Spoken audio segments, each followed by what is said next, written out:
मुआवजे का वादा किया है। लियोनार्ड ने कहा जैसे ही उसकी आंखें चारों ओर घूम गईं। अचानक बेंसन ने उसे टोक दिया। उसकी आवाज कर्कश थी जब उसने पूछा कहाँ है उसका शरीर। मैं पूछ रहा हूँ कि क्लेन का शव कहाँ है।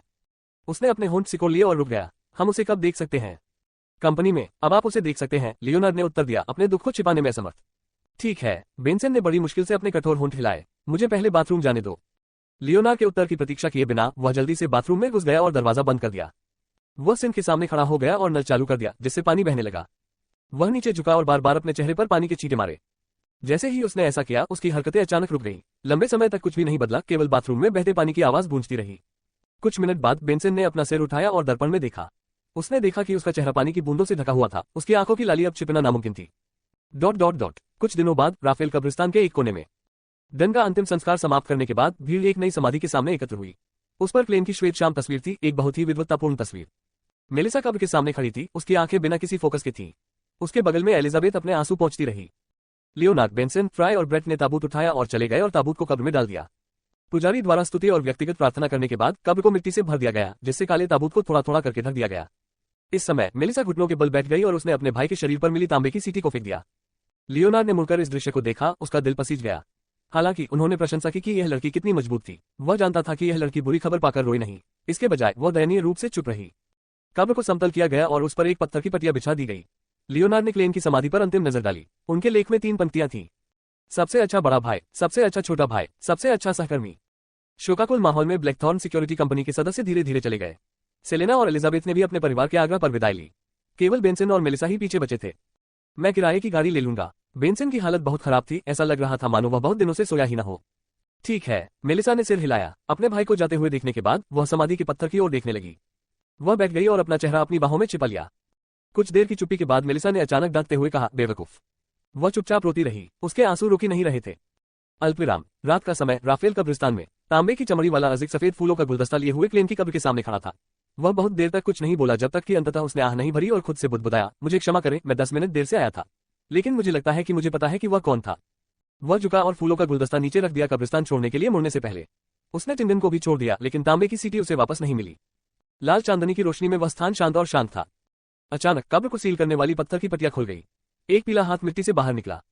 एक हाथ बाहर आया। वाह! कब्र के पत्थर को एक तरफ खिसका दिया गया। ताबूत का ढक्कन खुल गया। क्लेन सीधा बैठ गया और इधर उधर देखने लगा, खोया हुआ। उनकी यादें अभी भी नए चमड़े के जूतों और सेंट सेलेना के अस्थि कलश को पकड़ने वाली हथेली के साथ घटनास्थल पर जमी हुई थी। उसके बाद सब कुछ एक स्वप्नहीन नींद जैसा महसूस हुआ। क्लेन ने सहजता से अपना सिर नीचे किया और अपनी शर्ट के बटन खोल दिए। उसने अपनी छाती के बाईं ओर देखा, केवल ये देखने के लिए कि उसकी क्षतिग्रस्त चोट और गायब दिल ठीक होने के साथ ही छटपटा रहे थे, ठीक उसी तरह जैसे जब वह दर्पण में देखता था तो वह अपनी कनपटी के पीछे लगी गोली के घाव से उबर जाता था। अंतर केवल इतना था कि इस बार पुनर्प्राप्ति बहुत धीमी और अधिक कठिन थी। लोन साम्राज्य के उत्तरी भाग में सितंबर की हवा, जिसमें अतिरिक्त ठंडक थी, कब्रिस्तान के माध्यम से गूंज रही थी। ये सामान्य से भी अधिक उदास और ठंडा था। ठंड ने क्लेन को वापस होश में ला दिया और वह एक दुखद मुस्कान के साथ बुदबुदाया, ऐसा लगता है कि मेरे स्थानांतरण के पीछे अभी भी कुछ रहस्य है, लेकिन ऐसा लगता है कि मैं केवल अधिकतम 2 बार ही पुनर्जीवित हो पाऊंगा, किसी को भी नहीं और अधिक। और अगर मुझे छोटा कर दिया जाए या पूरी तरह से कुचल दिया जाए तो कौन जानता है कि यह पुनर्प्राप्ति क्षमता जो आमतौर पर दिखाई नहीं देती है वह भी उपयोगी होगी। ... आधे मिनट के बाद क्लेन ने अपने सूट के बटन लगाए और महसूस किया कि उसने अपनी नवीनतम शर्ट पहन रखी है और टैक्सीडो, लेकिन वे अब मिट्टी और गंदगी में ढके हुए थे। ... बेंसन और मेलिसा को वास्तव में पता नहीं है कि पैसे कैसे बचाएं। यह विचार उसके दिमाग में आया और उसने अपना वजन अपने हाथ पर रखा और यह महसूस करते हुए खड़े होने की स्थिति में आ गया, उसके पास अभी भी उसकी विदूषक क्षमताएं थीं। सबसे अच्छा बड़ा भाई, सबसे अच्छा छोटा भाई, सबसे अच्छा सहयोगी। क्लेन ने उसकी समाधि पर लगे शिलालेख को देखा और मेलिसा और बेंसन द्वारा अनुभव की गई निराशाजनक भावनाओं को महसूस करते हुए उसका दिल पसीज गया, शायद कैप्टन को अपनी आंखों के सामने मरते हुए देखने से भी ज्यादा निराशाजनक। उसने आह भरी और अपनी नजरें हटा ली। वह बैठ गया और ताबूत का ढक्कन बंद कर दिया। उसके विचार अभी भी बिखरे हुए थे, लेकिन क्लेन जानता था कि उसे जल्द से जल्द दृश्य का ध्यान रखना होगा और किसी को भी ध्यान नहीं देना होगा। पुनरुत्थान कोई ऐसी चीज नहीं थी जिसे कोई भी सामान्य व्यक्ति स्वीकार कर सके। यदि नाइटहॉक्स, मैंडेटेड फिनिशर्स या मशीनरी हाइव माइंड को इसके बारे में पता चला तो क्लेन का मानना था कि उसका अंत बहुत अच्छा नहीं होगा। निस्संदेह यदि वह पृथ्वी पर होता तो वह लोगों को यह विश्वास दिलाने के लिए धोखा दे सकता था कि वह भगवान का धन्य है, मोक्ष का आदमी है, अगर उसने वकील या ठग औषधि का सेवन किया होता। हालांकि जिस दुनिया में वह था वहां एक वास्तविक भगवान था, एक वास्तविक भगवान जो अनुष्ठानों पर प्रतिक्रिया दे सकता था। उसने मिट्टी को फिर से खुरचा और उसे पत्थर की पटिया से ढक दिया। क्लेन ने ताली बजाई और एक बार फिर खड़ा हो गया। उस वक्त दृश्य कुछ अजीब नहीं लग रहा था। वह बिल्कुल एक सज्जन व्यक्ति की तरह थे जो देर रात अपनी संवेदना व्यक्त करने आए थे। एकमात्र विचित्रता ये थी कि कब्र पर लगी तस्वीर में दिख रहा व्यक्ति बिल्कुल उसके जैसा दिखता था। उसकी कब्र को भरने की प्रक्रिया के दौरान उसकी आध्यात्मिकता ने अजिक की तांबे की सीटी के अस्तित्व पर ध्यान दिया, इसलिए उसने इसे खोदा और इसे साफ कर दिया। हालांकि क्लेन का इरादा दूत को तुरंत बुलाने का नहीं था। उसने पहले स्थिति का पता लगाने का निर्णय लिया। क्लेन ने अपना बायां हाथ उठाया और पुखराज पेंडेंट को देखा जो अभी भी उसकी कलाई के चारों ओर लिपटा हुआ था। मुझे लगता है कि इसे दफनाने वाली वस्तु माना जाता है। उसने आत्मनिंदा भरी हंसी दी और पेंडुलम उतार दिया। उसने चारों ओर देखा और उसका चेहरा गंभीर हो गया। उद्धरण चिन्ह डॉट डॉट डॉट। कैप्टन को भी इसी कब्रिस्तान में दफनाया जाना चाहिए, मुझे लगता है। उन्होंने 2 बार दिशाएं बदली और अंततः पेंडुलम का उपयोग करके डन के मकबरे का स्थान निर्धारित किया। चांदनी की सहायता से क्लेन चारों ओर घूमता रहा और लगभग 15 मिनट तक खोजता रहा जब तक कि अंततः उसे कैप्टन की मोनोक्रोम तस्वीर नहीं दिख गई। इसमें सौम्य अभिव्यक्ति, ऊंची हेयरलाइन, भूरी आंखें थी, पहले की तुलना में कुछ भी असामान्य नहीं था। डन की तस्वीर के नीचे उसका नाम, जन्मतिथि, मृत्युतिथि और स्मृतिलेख था। सच्चा अभिभावक, सबसे भरोसेमंद साथी, हमेशा के लिए कप्तान। क्लेन स्तब्ध होकर चुपचाप देखता रहा और किसी चौंकाने वाले कारण से उसकी दृष्टि धुंधली हो गई। उसे ऐसा लगा जैसे वह फिर से उसी दिन लौट आया हो। उसने देखा कि कैप्टन ने अपना सिर उसकी ओर घुमाया और आंख मार दी। वह मधुर और शांत स्वर में बोला, हमने टिंगेन को बचा लिया। कैप्टन, क्लेन चुपचाप चिल्लाया। वह कुछ मिनटों तक मूर्ति की तरह वहीं खड़ा रहा, लेकिन अचानक उसने मुस्कुराते हुए कहा, कैप्टन, उस दिन आपकी मानसिक स्थिति निश्चित रूप से सबसे अच्छी नहीं थी। आपने तो यहां तक कहा था कि आप ओल्ड नील को सपनों की दुनिया में ला सकते हैं। अगर ऐसा होता तो उसने नियंत्रण खो दिया। वह एक मिस्ट्री प्राय था और आप एक दुर्स्वप्न है। आप उस बियोंड विशेषता का उपभोग नहीं कर सके जो उसने पीछे छोड़ी थी। आपने मुझसे यह नहीं पूछा कि मेरे पास कौन से शक्तिशाली आक्रामक हमले थे, क्या आप इसके बारे में भूल गए? लेकिन आपने निश्चित रूप से कुछ अनुमान लगाया। मैंने केवल एक सीलबंद कलाकृति ली और कहा कि यह लियोनार्ड के लिए था, यहां तक कि बिना दिमाग के भी आप अनुमान लगा सकते थे कि मेरे पास एक शक्तिशाली हमले के लिए अतिरिक्त साधन थे। इतना कहने के बाद क्लेन रुका, फिर उसने अपना सिर हिलाया और आह भरी। मुझे नहीं पता कि मैं अब क्या हूं। शायद मैं सिर्फ एक दुष्ट आत्मा हूं जो बदला लेने के लिए नरक से वापस आ गई है। जैसे ही वह बोला, वह अचानक रुक गया। उसके आंसू उसके गालों से बह निकले और आखिरकार वह घुटती हुई आवाज में धीरे से चिल्लाया, कैप्टन, हम भी आपको याद करते हैं। जब क्लेन ने अपने आंसू पोंछने और अपनी नाक साफ करने के लिए अपने हाथ उठाए तो उसे महसूस हुआ कि ठंडी हवा उसके पास से गुजर रही है। वह फिर चुप हो गया और उसे पास ही एक छुपी हुई जगह मिल गई। उसने 4 कदम वामावर्त उठाए और भूरे कोहरे के ऊपर की दुनिया में प्रवेश किया। वह भविष्यवाणी की सहायता से उस व्यक्ति को ढूंढना चाहता था जिसने उसे मार डाला। वह उस हत्यारे को जानना चाहता था जिसने ये सब करवाया। चूंकि वह पहले ही मेरे सामने आ चुका है, मुझे यकीन है कि मैं कुछ जानकारी प्राप्त कर सकता हूं। क्लेन ने अपने होठों को कसकर दबाया और हमेशा की तरह ऊंचे महल और प्राचीन धब्बेदार मेज को देखा। उसने वह सीट ले ली जो दफूल की थी। उसके सामने एक पीले भूरे रंग की बकरी की खाल और फाउंटेन पेन दिखाई दिया। चूंकि उसका भौतिक शरीर वास्तव में सीमित सुरक्षा के अधीन था, क्लेन ने देरी नहीं की और एक पल के विचार के बाद अपना भविष्य सूचक कथन लिख दिया। वह व्यक्ति जिसने मुझे मार डाला। उसने इसे 7 बार पढ़ा और कुर्सी पर वापस झुक गया। उन्होंने कॉगिटेशन की सहायता से अपने सपने में प्रवेश किया। धुंधली दुनिया में प्रकाश, नृत्य और सभा के अनगिनत बिंदु थे। अंत में उन्होंने एक दृश्य बनाया। बिल्कुल नए चमड़े के जूतों की एक जोड़ी, थोड़े पीले हाथों की एक जोड़ी और उन हाथों से पकड़ा गया सेंट सेलेना का कलश।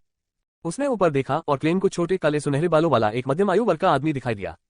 उसने काले रंग का 2 बटन वाला सूट पहना था और उसकी एक आंख स्पष्ट रूप से अंधी थी जबकि दूसरी इतनी नीली थी कि लगभग काली लग रही थी। उनके चेहरे की विशेषताएं नक्काशी जैसी थीं और उनके चेहरे पर बिल्कुल भी झुर्रियां नहीं थी। छवि टूट गई और क्लेन अपने सपने से जाग गया। उसकी भौहें कसकर बुनी हुई थी। उसे अपना कातिल बहुत परिचित लगा। एक दृष्टा के रूप में वह तुरंत समझ गया कि उसे वह व्यक्ति परिचित क्यों लगा। ऐसा इसलिए था क्योंकि उसने वांछित नोटिस पर उस आदमी की तस्वीर देखी थी। हत्यारा इन ज़ैंगविल था। वह church of the Evernight goddess के पूर्व आर्कबिशप थे जिन्होंने सीलबंद कलाकृतियां 008 ली थी। वह द्वारपाल के रूप में आगे बढ़ने में असफल रहा था। ये वही है। क्लेन के दिमाग में अनगिनत छवियां कौंध गईं और वे अंततः उस दृश्य पर रुक गईं जब इन ज़ैंगविल ने सेंट सेलेना का कलश उठाया। नल नल नल। क्लेन ने अपने हाथ फैलाए और लंबी कांस्य मेज के किनारे को पकड़ लिया। उसे लगा कि उसे अचानक बहुत सी बातें समझ आ गईं। कैप्टन ने कहा कि एक बियोंड जो सामान्य रूप से मरता है वह एक बियोंड विशेषता को पीछे छोड़ देगा। जब एक साथ इकट्ठा किया जाता है तो वे एक औषधि के बराबर होते हैं जिसमें पूरक सामग्री की कमी होती है। दूसरे शब्दों में, जब तक कोई संबंधित पूरक सामग्री को जानता है तब तक वे अवशेषों का उपयोग करके आगे बढ़ सकते हैं। बेशक कोई भी अपने स्तर से अधिक उपभोग नहीं कर सकता है क्योंकि इससे आसानी से नियंत्रण खो सकता है या पागल हो सकता है। हम एक हाई सीक्वेंस बियोंड बनने के लिए कुछ विशेष अनुष्ठानों की संगत की आवश्यकता होगी। इसका उल्लेख अधूरे अनशेडेड फॉर्मूले में किया गया था। बाद की प्रगति के लिए एक अनुष्ठान की भी आवश्यकता होगी। चूंकि ज़ैंगविल एक द्वारपाल है, मृत्यु से अनुक्रम 5 अनुक्रम मार्ग। वह एक हाई सीक्वेंस बियोंडर, एक डेमिगॉड बनना चाहता था। अनुक्रमों के आदान प्रदान द्वारा अनुमत स्थिति के आधार पर उसके पास 3 विकल्प थे। एक स्पष्ट रूप से डेथ सीक्वेंस पाथवे में अनुक्रम 4 था, दूसरा स्लीपलेस सीक्वेंस पाथवे में अनुक्रम 4 था और तीसरा था god of combat sequence pathway, demon hunter में अनुक्रम 4। सेंट सेलेना एक संत थी। वह या तो अनुक्रम 4 या अनुक्रम 3 थी। उनका कलश 2 अनुक्रम औषधियों में से एक से मेल खाता है। इन ज़ैंगविल, जो एक पूर्व आर्कबिशप थे, निश्चित रूप से जानते थे कि वह कौन सी थी और वह निश्चित रूप से आवश्यक जानते थे पूरक सामग्री। क्या इस सब की योजना बनाने में उसका असली मकसद सेंट सेलेना की राख प्राप्त करना और स्लीपलेस पाथवे में अनुक्रम 4 की ओर बढ़ना था? हम मृत्यु के वंशज की खोपड़ी वह विशेष अनुष्ठान के लिए आवश्यक घटक हो सकती है। आखिरकार वो मृत्यु अनुक्रम मार्ग से थी। देखने से उसका लक्ष्य कैप्टन था, मैं नहीं। वह वास्तव में इस सब के पीछे का मास्टरमाइंड था। ये पता लगाने के बाद क्लेन ने एक संबंधित भविष्यवाणी कथन लिखा। उसने अपना पेंडुलम लिया और पुखराज को कागज की सतह से ऊपर लटका दिया। कथन पढ़ने के बाद उसने अपनी आंखें खोली और पुखराज पेंडेंट को दक्षिणावर्त घूमते हुए देखा। इसका मतलब था कि उसने जो जानकारी प्रदान की थी वह पर्याप्त थी और भविष्यवाणी सफल थी। इसका मतलब था कि इन ज़ैंगविल ने अनुक्रम 4 तक आगे बढ़ने के लिए वास्तव में घटनाओं की श्रृंखला की साजिश रची थी। जब वह एक अलग प्रश्न पर विचार कर रहा था तो वह फिर से मेज के किनारे पर खड़ा हो गया। इंज़ेंगिबल केवल अनुक्रम 5 का द्वारपाल था। अकेले उस पर भरोसा करने से उसके लिए इतने सारे सहयोग बनाना असंभव हो जाएगा। उदाहरण के लिए मेगोज के लिए अपनी व्यवस्थाओं का पालन करना और सही समय पर नाइटहॉक्स का दौरा करना। तो क्या ये सीलबंद कलाकृति 008 की शक्ति है? इसकी उपस्थिति एक साधारण कलम की तरह है। इसका कार्य उन घटनाओं को लिखना है जो घटित होने वाली है। नहीं, यह इतना आसान नहीं हो सकता। अन्यथा इंज़ेंगिबल लिख सकता था कि सेंट सेलेना के कलश में पंखों का एक जोड़ा बढ़ गया और वह उसके हाथों में उड़ गया। फिर वह घर पर ही इंतजार कर सकता था। कुछ प्रतिबंध होंगे। 008 के पास संभवतः सीधे युद्ध करने की क्षमता नहीं है। अन्यथा इंज़ेंगिबल टिंडन में चाइनीज गेट के माध्यम से धावा बोल सकता था। सबसे खतरनाक सीलबंद कलाकृतियों में से एक के रूप में शायद ये लोगों को बिना समझे अपने विवरण के अनुसार कार्य करने दे सकता है। ये सारे संयोगों के पीछे यही कारण था। अगर यह वास्तव में सच है तो 008 काफी भयानक है। यहाँ तक कि मेगोस जो एक दुष्ट देवता के बेटे से गर्भवती थी, उसने भी इसकी व्यवस्था का पालन किया। कोई आश्चर्य नहीं कि ग्रेट 0 सीलबंद कलाकृतियां बेहद खतरनाक हैं। वे सर्वोच्च महत्व के हैं और सर्वोच्च गोपनीयता के हैं। उनकी पूछताछ, प्रसार, वर्णन या जासूसी नहीं की जानी चाहिए। क्लेन ने मेज के किनारे पर ताली बजाना बंद कर दिया। उन्होंने अपने पहले के अनुमान की भविष्यवाणी की थी, लेकिन दुर्भाग्य से जानकारी के अभाव के कारण यह विफल हो गया। उसने देखा कि कुछ मिनट बीत चुके हैं और उसने जल्द से जल्द वास्तविक दुनिया में लौटने की योजना बनाई। इसलिए उन्होंने अपने विचारों को अनियंत्रित नहीं होने दिया, बल्कि अंतिम भविष्य कथन को लिख दिया। वह शहर जहां इंज़ेंगिबल वर्तमान में है। सीलबंद कलाकृति 008 के अस्तित्व और इस तथ्य के कारण कि इंज़ेंगिबल संभवतः एक देवता बन गया था, क्लेन सीधे अपने सटीक स्थान का पता नहीं लगा सका। वह केवल सामान्य क्षेत्र की मोटी मोटी पूछताछ ही कर सका। बेशक अगर गड़बड़ी को खत्म करने के लिए भूरे कोहरे के ऊपर की दुनिया जैसी कोई रहस्यमय जगह नहीं होती, तो वह भविष्यवाणी में निश्चित रूप से विफल हो जाता, भले ही यह एक कठिन पूछताछ हो। वह ऊंची कुर्सी पर झुक गया और 7 बार भविष्यवाणी का पाठ किया। उसने फिर सपना देखा और धुंधली दुनिया में प्रवेश कर गया। धुंधली दुनिया अचानक टूट गई और वहां एक चौड़ी नदी थी जो थोड़ी धुंधली थी। नदी के ऊपर एक भव्य पुल था। दोनों बैंकों के पास एक के बाद एक बंदरगाह थे। वहां बहुत सारा माल और बहुत से मजदूर थे। नदी के उत्तर पूर्व में घरों की कतार पर कतारें थीं। उनमें से अधिकांश में लोन साम्राज्य की वर्तमान स्थापत्य शैली थी, जैसे पॉलीजेनिक छतें और रियल खिड़कियां, और सड़क के किनारे कोई बरामदा नहीं था। इसके अलावा वहां बहुत सारी गॉथिक वास्तुकला थी। सड़कें लोगों और गाड़ियों से भरी हुई थीं। समय समय पर विचित्र मशीनरी देखने को मिलती रहती थी। वह जितना दूर पूर्व की ओर गया, वहां उतनी ही अधिक चिमनियां थीं और धुआं उतना ही अधिक होता गया। जब वह पश्चिम की ओर चला तो ऊंचाई बढ़ गई और वहां भूरे नीले, बेज और हल्के पीले रंग के घर थे जो भव्य महल और गॉथिक क्लॉक टावरों की तरह दिखते थे। घड़ी की घंटी बजी और क्लेन वापस होश में आ गया। वह जानता था कि उसने कौन सा शहर देखा है। आशा की भूमि और शहरों का शहर बैकलियन। तो इंज़ेंगिबल बैकलियन चला गया है। मुझे आश्चर्य है कि वह वहां कितने समय तक रहेगा। हाँ, मुझे समय समय पर इसकी पुष्टि करनी चाहिए। क्लेन ने जैसा सोचा था आगे झुक गया। उन्होंने बकरी की खाल पर मौजूद सामग्री को मिटा दिया और एक नया भविष्य कथन लिखा। लेनेवस का वर्तमान स्थान। उनके दृष्टिकोण से जिस व्यक्ति के कारण कैप्टन और वह लगभग मर गए थे, वह निस्संदेह इंज़ेंगिबल था, लेकिन पागल लेनेवस निश्चित रूप से एक साथी था जो जिम्मेदारी से भाग नहीं सकता था। इसकी कीमत उसे खून से चुकानी पड़ी। कथन को 7 बार पढ़ने के बाद क्लेन एक बार फिर सपने में प्रवेश कर गया। लेकिन धुंधली दुनिया बिखरने के बाद जो दृश्य दिखाई दिया वह वैसा ही था जैसा उसने पहले देखा था। एक चौड़ी, थोड़ी गंदी नदी, अनगिनत घाट और इमारतें मुख्य रूप से वर्तमान लोन वास्तुकला शैली में थी, कुछ थोड़ी अधिक गॉथिक थी। वहां भीड़ भाड़ वाली सड़कें, समृद्ध नजारे, लगातार धुआं उगलती चिमनियां थी। वहां ट्रेडमार्क गॉथिक क्लॉक टावरों के साथ भव्य महल खड़े थे। लेनेवस आशा की भूमि, शहरों का शहर, बैकलैंड में भी था। क्लेन ने थोड़ा भ्रमित होकर अपनी आंखें खोली। उन्होंने लेनेवस के विशिष्ट स्थान के बारे में अनुमान लगाया था, लेकिन परिणाम अभी भी बहुत सामान्य, अस्पष्ट क्षेत्र थे। यह मुझे बताता है कि लेनेवस का अनुक्रम मेरी कल्पना से कहीं अधिक ऊंचा होना चाहिए। नहीं, यह भी हो सकता है कि सच्चे निर्माता के बेटे को इस दुनिया में उतरने में मदद करने से उसे बड़ा लाभ मिला हो। उदाहरण के लिए ईश्वरत्व की थोड़ी सी विशेषताएं, या मेगोस के बच्चे द्वारा छोड़ी गई नाल के समान कोई वस्तु। हम बाद वाले को संभवतः इंज़ेंगिबल ने छीन लिया होगा। क्लेन के दिमाग में विचार दौड़ रहे थे और वह प्रारंभिक धारणाएं बनाते समय खुद से बुदबुदा रहा था। उस उबड़ खाबड़ इलाके की पुष्टि करने के बाद जहां उसके दोनों दुश्मन थे, उसने एक और समस्या के बारे में सोचा। उसमें अभी भी बदला लेने की क्षमता नहीं थी। भले ही लेनेवस केवल अनुक्रम 7 या 8 ही हो, यदि उसे वास्तव में कोई बड़ा लाभ प्राप्त होता है तो उससे निपटना आसान नहीं होगा। लेनेवस भी स्पष्ट रूप से बहुत चालाक है। वह अपने से अधिक शक्तिशाली बियॉन्डर्स को मात दे सकता है और हरा सकता है। इंज़ेंगिबल और भी अधिक भयानक है। वह अनुक्रम 4 का देवता है और उसके पास एक शक्तिशाली ग्रेट 0 सीलबंद कलाकृतियां हैं। हालांकि मेरे स्थानांतरण के आसपास कुछ रहस्य थे, ये स्पष्ट है कि मैं उन रहस्यों को युद्ध शक्ति में नहीं बदल सकता। यह संभावना है कि यह बहुत लंबे समय तक संभव नहीं है। मेरे पास एकमात्र साधन यह है कि मैं अपना अनुक्रम बढ़ाना जारी रखूं, या मैं और भी अधिक शक्तिशाली रहस्यमय वस्तुओं को एकत्र कर सकता हूं। मुझे एक ही समय में दोनों तरीकों का उपयोग करना होगा। अपने विचारों के बीच क्लेन ने एक और अटकल जोड़ने का फैसला किया। उन्होंने गंभीरता से लिखने से पहले इस कथन पर विचार विमर्श किया, शक्तिशाली बनने के मेरे अवसर। उसने धीरे से पेन मेज पर रखा और पीछे झुक गया। फिर उसने अपनी आंखें बंद कर ली। उन्होंने चुपचाप बयान सुनाया और कॉगिटेशन की मदद से गहरी नींद में सो गए। धुंधली दुनिया में उसने एक बार फिर वही दृश्य देखा जो उसने पहले देखा था। नदी, घाट, चिमनी, भीड़, महल, विभिन्न मशीनरी और गॉथिक क्लॉक टावर। उसने एक बार फिर लोन साम्राज्य की राजधानी बैकलून को देखा था। इसके तुरंत बाद दृश्य बदल गया। उसने बादलों को चीरती हुई एक शानदार चोटी देखी और उस पर उसने एक राजसी प्राचीन महल देखा। उसने पत्थर से बना हुआ, मटमैले रत्नों और सोने से सजा हुआ विशाल सिंहासन देखा। उन्होंने अनगिनत रहस्यमय प्रतीकों से बनी एक विचित्र ऊर्ध्वाधर पुतली देखी। दृश्य बिना किसी चेतावनी के चुपचाप बिखर गया। क्लेन धीरे से बैठा और अपनी उंगलियों से टेबल के किनारे को थपथपाया। बैकलैंड में मेरे लिए शक्तिशाली बनने के अवसर मौजूद है। क्या दूसरा दृश्य हॉनेसिस पर्वत श्रृंखला के मुख्य शिखर एंटीगोनस परिवार द्वारा छोड़े गए खजाने का उल्लेख करता है। अनगिनत रहस्यमय प्रतीकों से बनी अजीब ऊर्ध्वाधर पुतली जिसे मिस फॉर्च्यून क्लॉथ पपेट ने एंटीगोनस परिवार की नोटबुक से भ्रष्टाचार के माध्यम से मुझे बताया, ये सब शुरू करने की कुंजी है। उसके दिमाग में कई विचार कौंध गए। क्लेन ने फैसला किया कि उसे हॉनेसिस पर्वत श्रृंखला का दौरा करने की कोई जल्दी नहीं है। यहाँ तक कि अनुक्रम 4 का देवता भी वहां मौजूद खतरों से निपटने में सक्षम नहीं हो सकता है। मुझे लगता है कि मैं पहले बैकलैंड जाऊंगा। क्लेन ने आह भरी और निर्णय लिया। उन्होंने स्वयं को आध्यात्मिकता से आच्छादित किया और धूसर कोहरे के ऊपर रहस्यमय स्थान से बाहर निकलकर एक वंश को प्रेरित किया। जब वह भौतिक दुनिया में लौटा तो वह धीरे धीरे अपने छिपने के स्थान से डनस्मिथ की कब्र की ओर चला गया। उन्होंने चित्र और स्मृतिलेख को गहराई से देखा। क्लेन ने धीरे से अपनी छाती पर एक लाल चांद बनाया और कब्रिस्तान से बाहर चला गया। एक पूर्व नाइट हॉक के रूप में एक नाइट हॉक जिसे राफेल कब्रिस्तान में नियमित रूप से गश्त करनी होती थी, वह गार्डों के मार्गों के साथ साथ उसके आसपास के इलाकों से भी काफी परिचित था। वह बिना किसी खतरे के आसानी से कब्रिस्तान छोड़ने में कामयाब रहा। वह पेड़ों की छाया को आश्रय के रूप में उपयोग करते हुए बजरी वाली सड़क का अनुसरण करते हुए टिंडन तक गया। रात शांतिपूर्ण थी और चांद बिल्कुल स्वप्निल था। क्लेन अकेला चल रहा था, उसके विचार अनियंत्रित और बेलगाम चल रहे थे। वह कभी कभी बदला लेने की अपनी योजना पर विचार करता था, कभी कभी कैप्टन के साथ बिताए समय को याद करता था, कभी कभी अपने विनोदी मुखौटे के नीचे और नील के छिपे हुए दुख को याद करता था।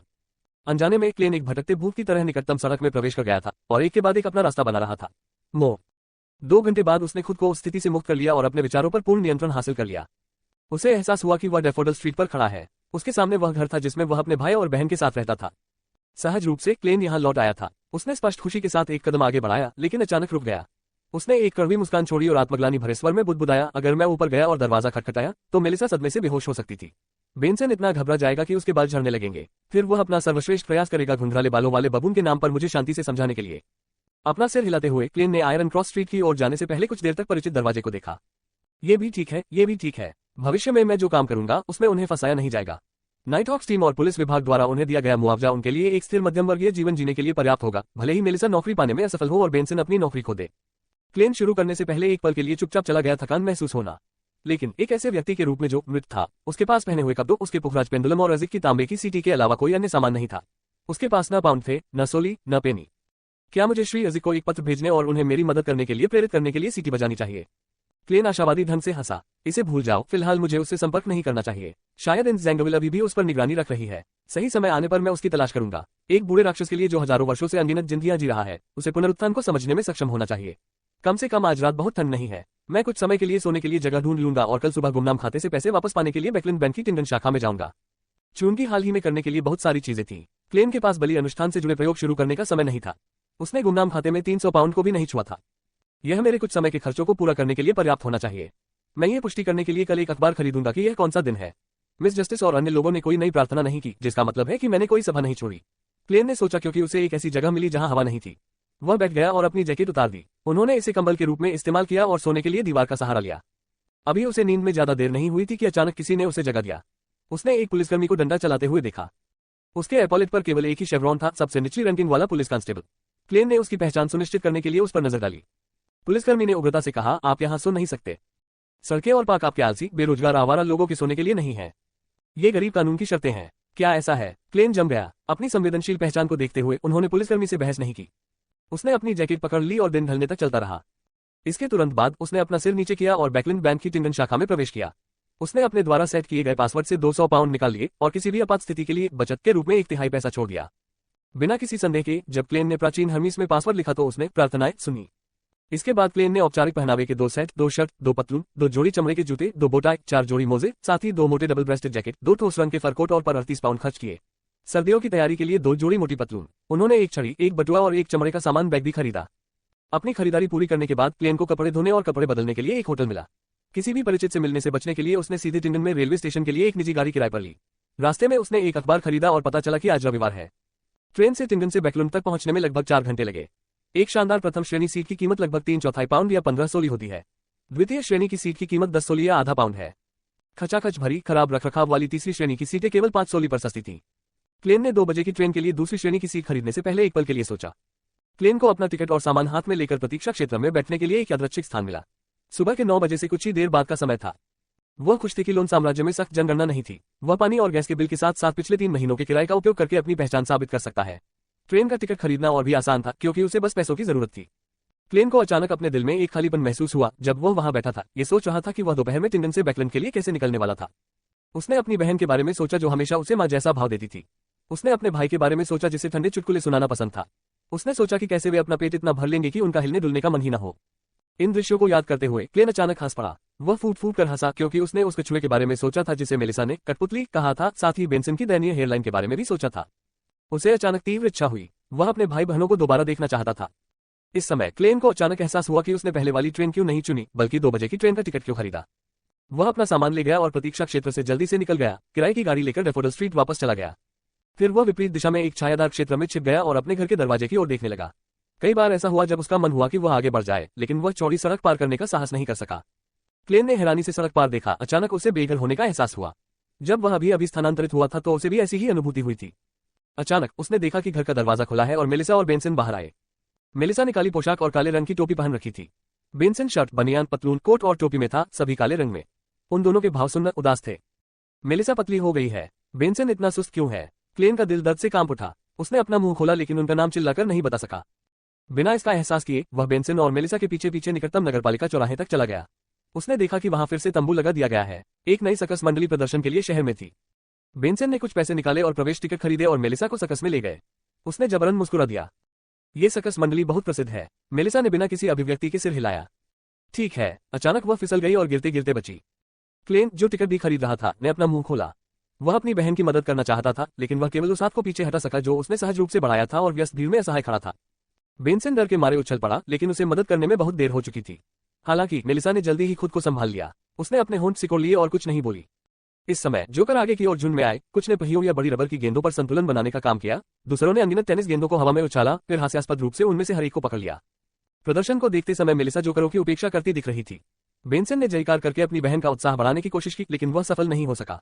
वह धीरे धीरे रूठ भी गया। दूर से ये दृश्य देखते हुए क्लेन ने अपने होंठ कसकर सिकोड़ लिए। वह उनसे संपर्क करना चाहता था, लेकिन उसकी हिम्मत नहीं हुई।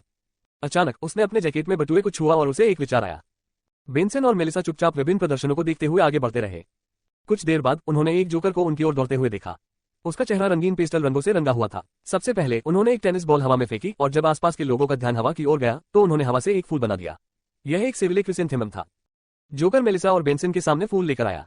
फूल सुनहरे रंग का था और खुशी का प्रतीक था।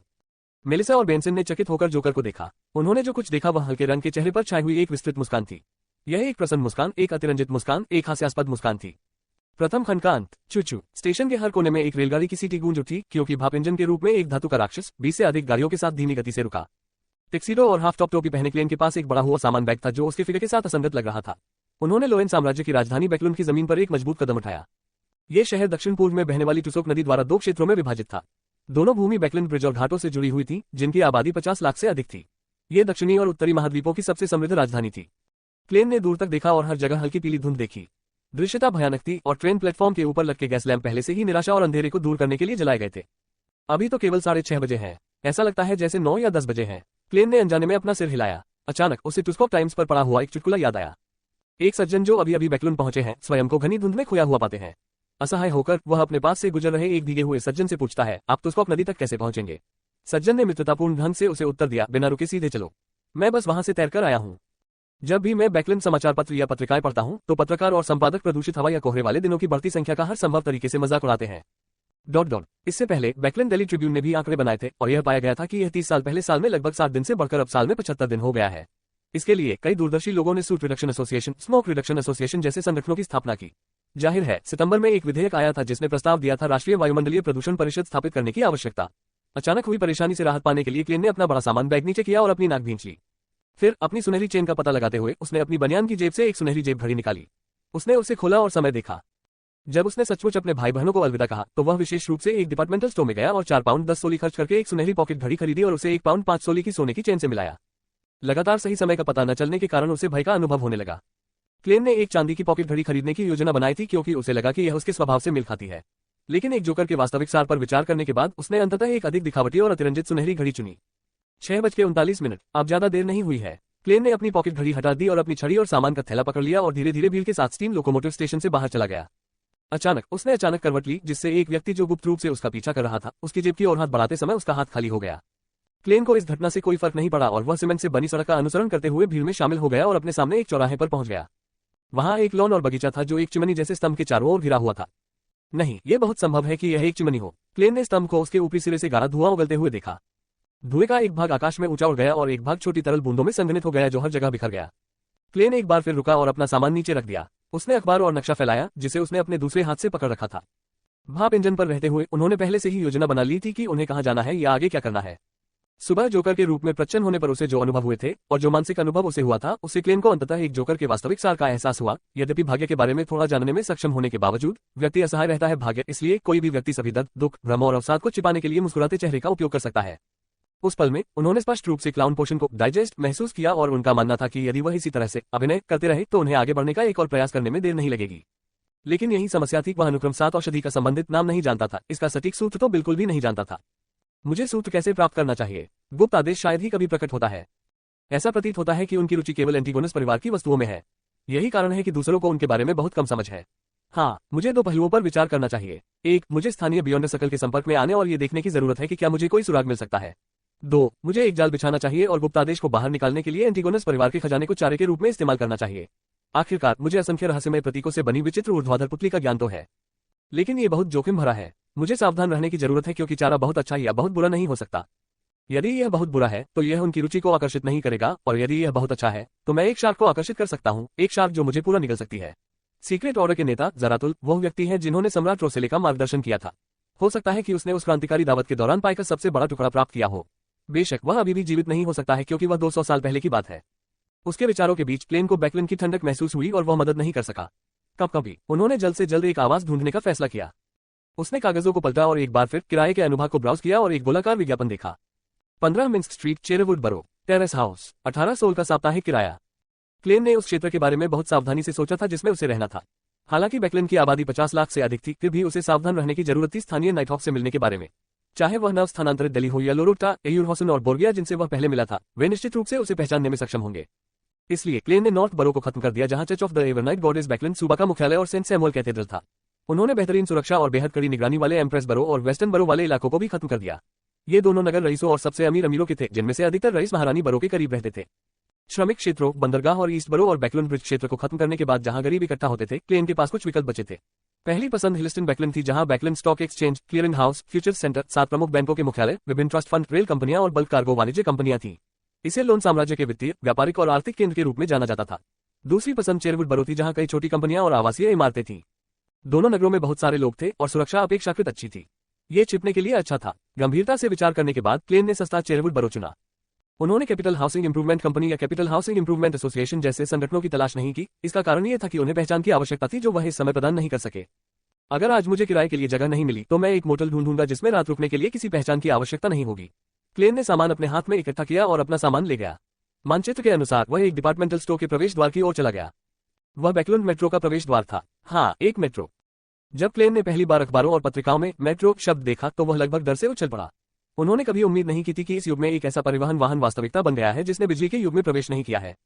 इसका जन्म 25 साल पहले हुआ था। यह पहले टुसॉक नदी के दोनों किनारों से जुड़ा था और अब इसका विस्तार प्रमुख शहर नगरों तक हो गया है। बेशक वहां बहुत सारे स्टेशन नहीं थे। मुख्य दरवाजे से होते हुए क्लेन टिकट बूथ की ओर जाते हुए अपने आगे चल रहे लोगों के पीछे पीछे चला। कुछ मिनटों तक लाइन में लगे रहने के बाद आखिरकार उसने एक कैशियर को देखा जिसके सिर पर खूबसूरत सुनहरे बाल थे। महिला ने सिर नहीं उठाया। उसने बस खिड़की के किनारे लगे लकड़ी के बोर्ड पर कीमतें अंकित कर दी। चरम अवधि सुबह 7 बजे से सुबह 9 बजे तक, शाम 6 बजे से रात 8 बजे तक 10 मिनट की प्रगति। अन्य सभी समयों के लिए 15 मिनट की प्रगति। प्रथम श्रेणी की सीट 6 पेंस, द्वितीय श्रेणी की सीट 4 पेंस, तृतीय श्रेणी की सीट 3 पेंस। वापसी यात्राएं क्रमशः हैं 9, 6, 5 पेंस। वार्षिक पास। प्रथम श्रेणी 8 पाउंड, द्वितीय श्रेणी 5 पाउंड 10 सोरी, तृतीय श्रेणी कोई वार्षिक पास नहीं। यह मेरी कल्पना से सस्ता है। वास्तव में कोई दूरी प्रतिबंध नहीं है। मेलिसा निश्चित रूप से इसे घोड़ा गाड़ी से अधिक पसंद करेगी। यह मशीनरी की पराकाष्ठा है, क्लेन ने सोचा जब वह अचानक परेशान हो गया। उसने एक शानदार मुस्कान दिखाए और 4 पेंस निकाले और कैशियर को दे दिए। द्वितीय श्रेणी की सीट स्मैक। कैशियर ने एक टिकट फाड़ दिया और क्लेन को सौंपने से पहले उस पर मुहर लगा दी। चेरवुड बरो की ओर जाने वाली लाइन ढूंढने और बहुत सख्त सुरक्षा जांच से गुजरने के बाद क्लेन सीढ़ियों से नीचे उतरा और तेजी से प्लेटफॉर्म पर आ गया।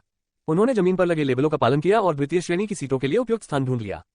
चू-चू। ट्रेन की तेज आवाज और तेज भाप की सीटी सुनने से पहले उसने ज्यादा देर तक इंतजार नहीं किया। उन्होंने एक विशाल भाप इंजन देखा। इसका विशाल और घूमता हुआ शरीर, इसकी काली धात्विक चमक और जटिल मशीनरी के साथ मिलकर एक अद्वितीय सुंदरता का निर्माण किया। बैकलिन की मेट्रो में अभी भी भाप इंजनों का उपयोग किया जाता है। जो धुआं उन्होंने उगला वह विशेष रूप से ऊपर एक पाइप में प्रवेश करने और चिमनी के माध्यम से दुनिया में जाने के लिए डिजाइन किया गया था। सड़कों पर लॉन और बगीचे के लिए भी यही सही उपयोग था।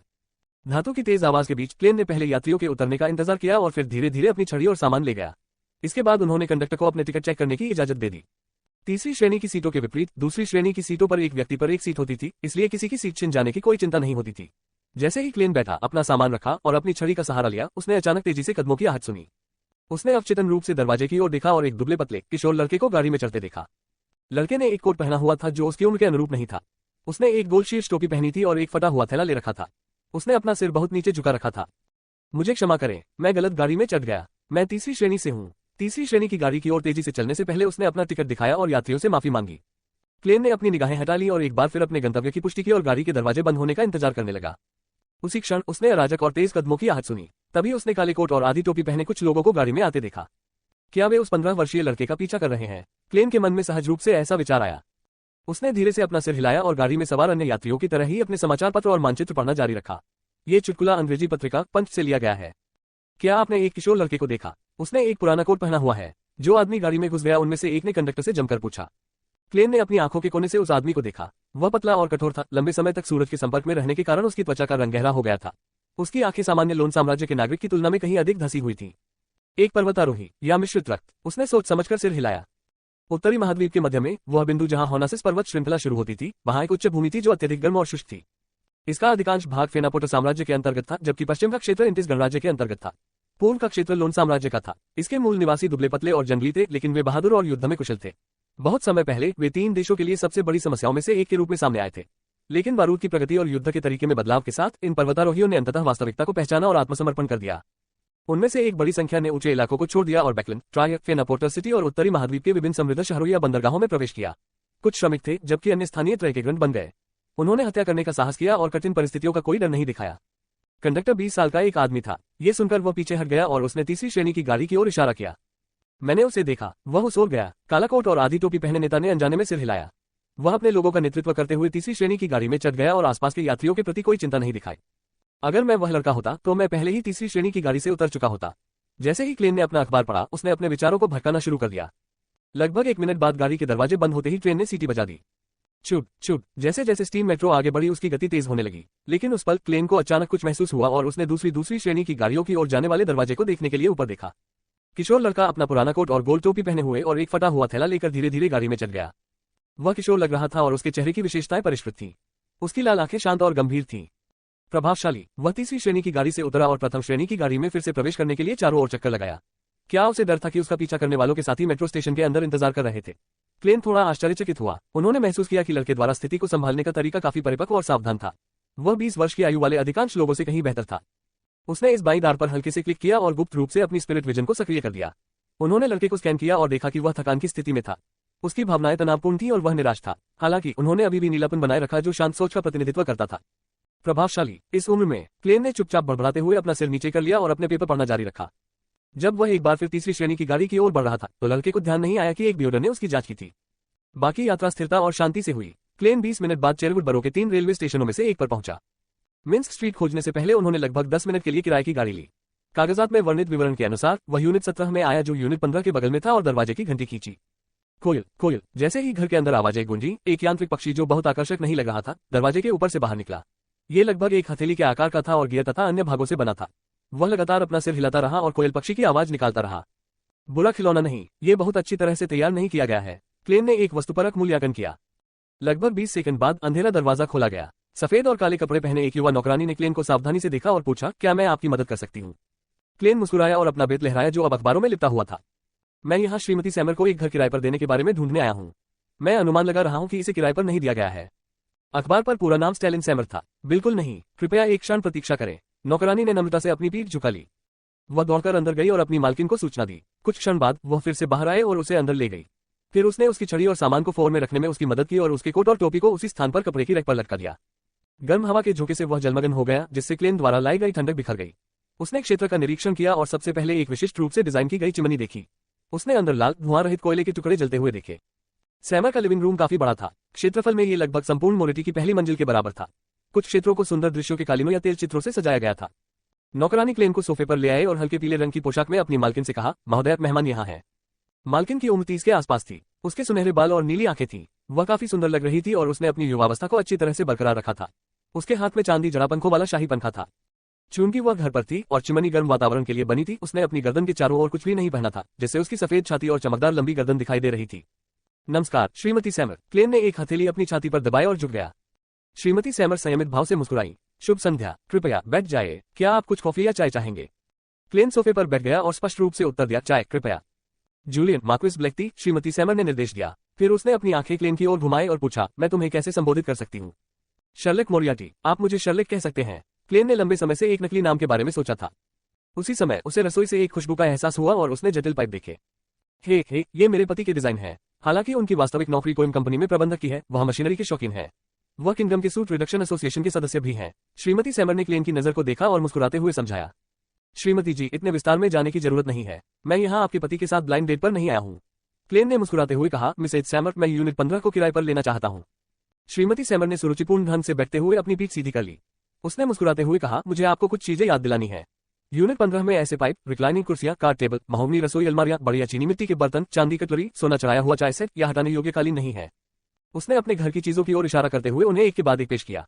काम पूरा होने के बाद उन्होंने कहा, यह मूल रूप से मेरी बड़ी बहन और जीजाजी का था, लेकिन व्यावसायिक विफलता के कारण मेरे जीजाजी के पास दक्षिणी महाद्वीप में जाने के अलावा कोई विकल्प नहीं था। उनके पास एक बालम में वृक्षारोपण। हालांकि मैं उनकी पसंद से सहमत नहीं हूँ। यह मेरी भतीजे और भतीजे के लिए बहुत अनुचित है। वहाँ कोई अच्छा व्याकरण विद्यालय भी नहीं है। श्रीमती, ये कुछ ऐसा नहीं है जो मैं जानना चाहूंगा। क्लेन ने ईमानदारी से सिर हिलाया और कहा, मौसम के अलावा दक्षिणी महाद्वीप में ऐसी कोई जगह नहीं है जिसकी तुलना बैकलैंड से की जा सके।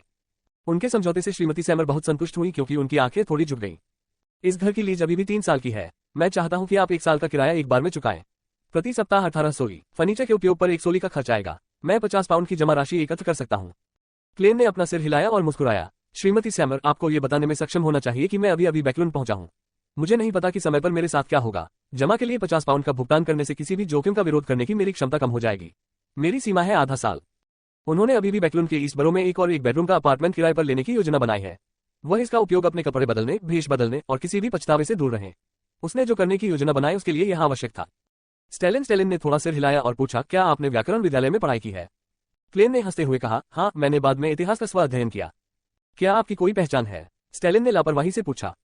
मुझे क्षमा करें, जब मैं घर से निकला तो मैं जल्दी में था और इसे अपने साथ लाना भूल गया। हे, मैं अपना परिचय देना भूल गया। मैं मिर्सीशायर से हूँ। क्लेन ने जानबूझकर उस उच्चारण का इस्तेमाल किया जो उसका सहपाठी वेल्च अक्सर इस्तेमाल करता था। जब उन्होंने कहा भूल गया तो उन्हें कप्तान डन स्मिथ की याद आ गई। उनके चेहरे पर मुस्कान और भी शानदार हो गई। इसी समय नौकरानी जूलियन एक कप काली चाय लेकर आए। कप क्लासिक फूलदार पैटर्न के साथ चीनी मिट्टी के सफेद रंग का था। कुछ क्षेत्र सोने से मरे हुए थे। क्लेन ने एक घूंट पिया और उसे सुगंध दूर की कौड़ी लगी। खटास और मिठास का मिश्रण एकदम सही था और यह स्पष्ट रूप से सिबे काली चाय से कहीं बेहतर था जो वह अक्सर पीता था। बहुत प्रामाणिक मार्क्विस ब्लेक थी। उन्होंने ऐसे विवरण के साथ प्रशंसा की जिसे गलत नहीं ठहराया जा सकता। श्रीमती स्टेलिन सैमर ने अपने होंठ सिकोड़कर कहा, तो फिर चलो आधे साल का किराया तय करते हैं। 25 पाउंड। क्लेन ने उसे धन्यवाद दिया और कुछ मिनटों तक उसके साथ बेकार की बातचीत में व्यस्त रही जब तक कि एक अन्य नौकरानी को अध्ययन से सेवा अनुबंध नहीं मिल गया। दोनों पक्षों द्वारा अनुबंध पर हस्ताक्षर करने के बाद क्लेन ने परेशानी महसूस करते हुए 25 पाउंड गिने और इसे श्रीमती सैमर की ओर बढ़ा दिया। मुस्कुराने से पहले स्टेलिन ने चुपचाप इसे गिना। मिस्टर मोरियार्टी, मुझे विश्वास है कि आपको बैकलैंड में नौकरी मिल जाएगी। हाँ, क्लेन ने थोड़ा खोया हुआ महसूस करते हुए उत्तर दिया। स्टेलिन के मुंह के कोने जुड़ गए। मैं आपको कुछ सुझाव दे सकता हूँ। 3 पाउंड से कम साप्ताहिक वेतन के साथ आपके लिए चेरेवुड बरो में रहना मुश्किल होगा। आपका किराया, भोजन खर्च, पानी, गैस और चारकोल खर्च, परिवहन खर्च और बाकी सब कुछ जोड़ा गया ऊपर कम से कम 2 पाउंड 5 सोली खर्च होंगे। मेरा विश्वास करो, ये बैकलैंड है। किसी को अभी भी नए कपड़े और अच्छे कटलरी और चाय सेट पर विचार करना होगा। 3 पाउंड का साप्ताहिक वेतन न्यूनतम है। यदि आपका साप्ताहिक वेतन 5 पाउंड तक पहुंचता है, आप एक नौकरानी रख सकते हैं। 6 पाउंड पर आप एक शेफ को काम पर रखने पर विचार कर सकते हैं। 7 पाउंड में आप एक पुरुष नौकर जोड़ सकते हैं। 8 पाउंड के लिए आप एक अतिरिक्त नौकरानी रख सकते हैं। श्रीमती सैमर, मुझे लगता है कि आप अपनी संपत्ति का दिखावा कर रही हैं।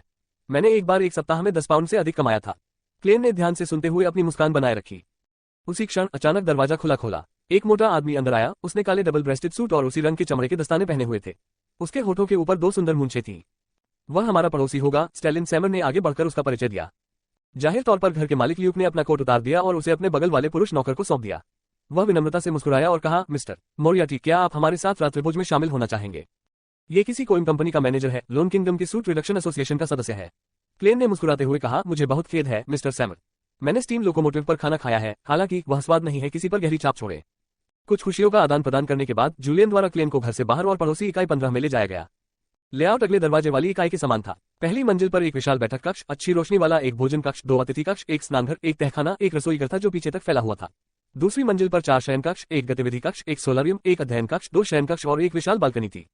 श्रीमती सैमर आपको बताना चाहती हैं कि आप इसका कुछ हिस्सा किराए पर दे सकते हैं, लेकिन श्रमिकों को नहीं, या इस जगह को बहुत भीड़ भाड़ वाला या शोर शराबा वाला बना सकते हैं। ओह, मैं थोड़ी देर में आपके लिए साफ कंबल, चादरें और तकिए के कवर लाऊंगा।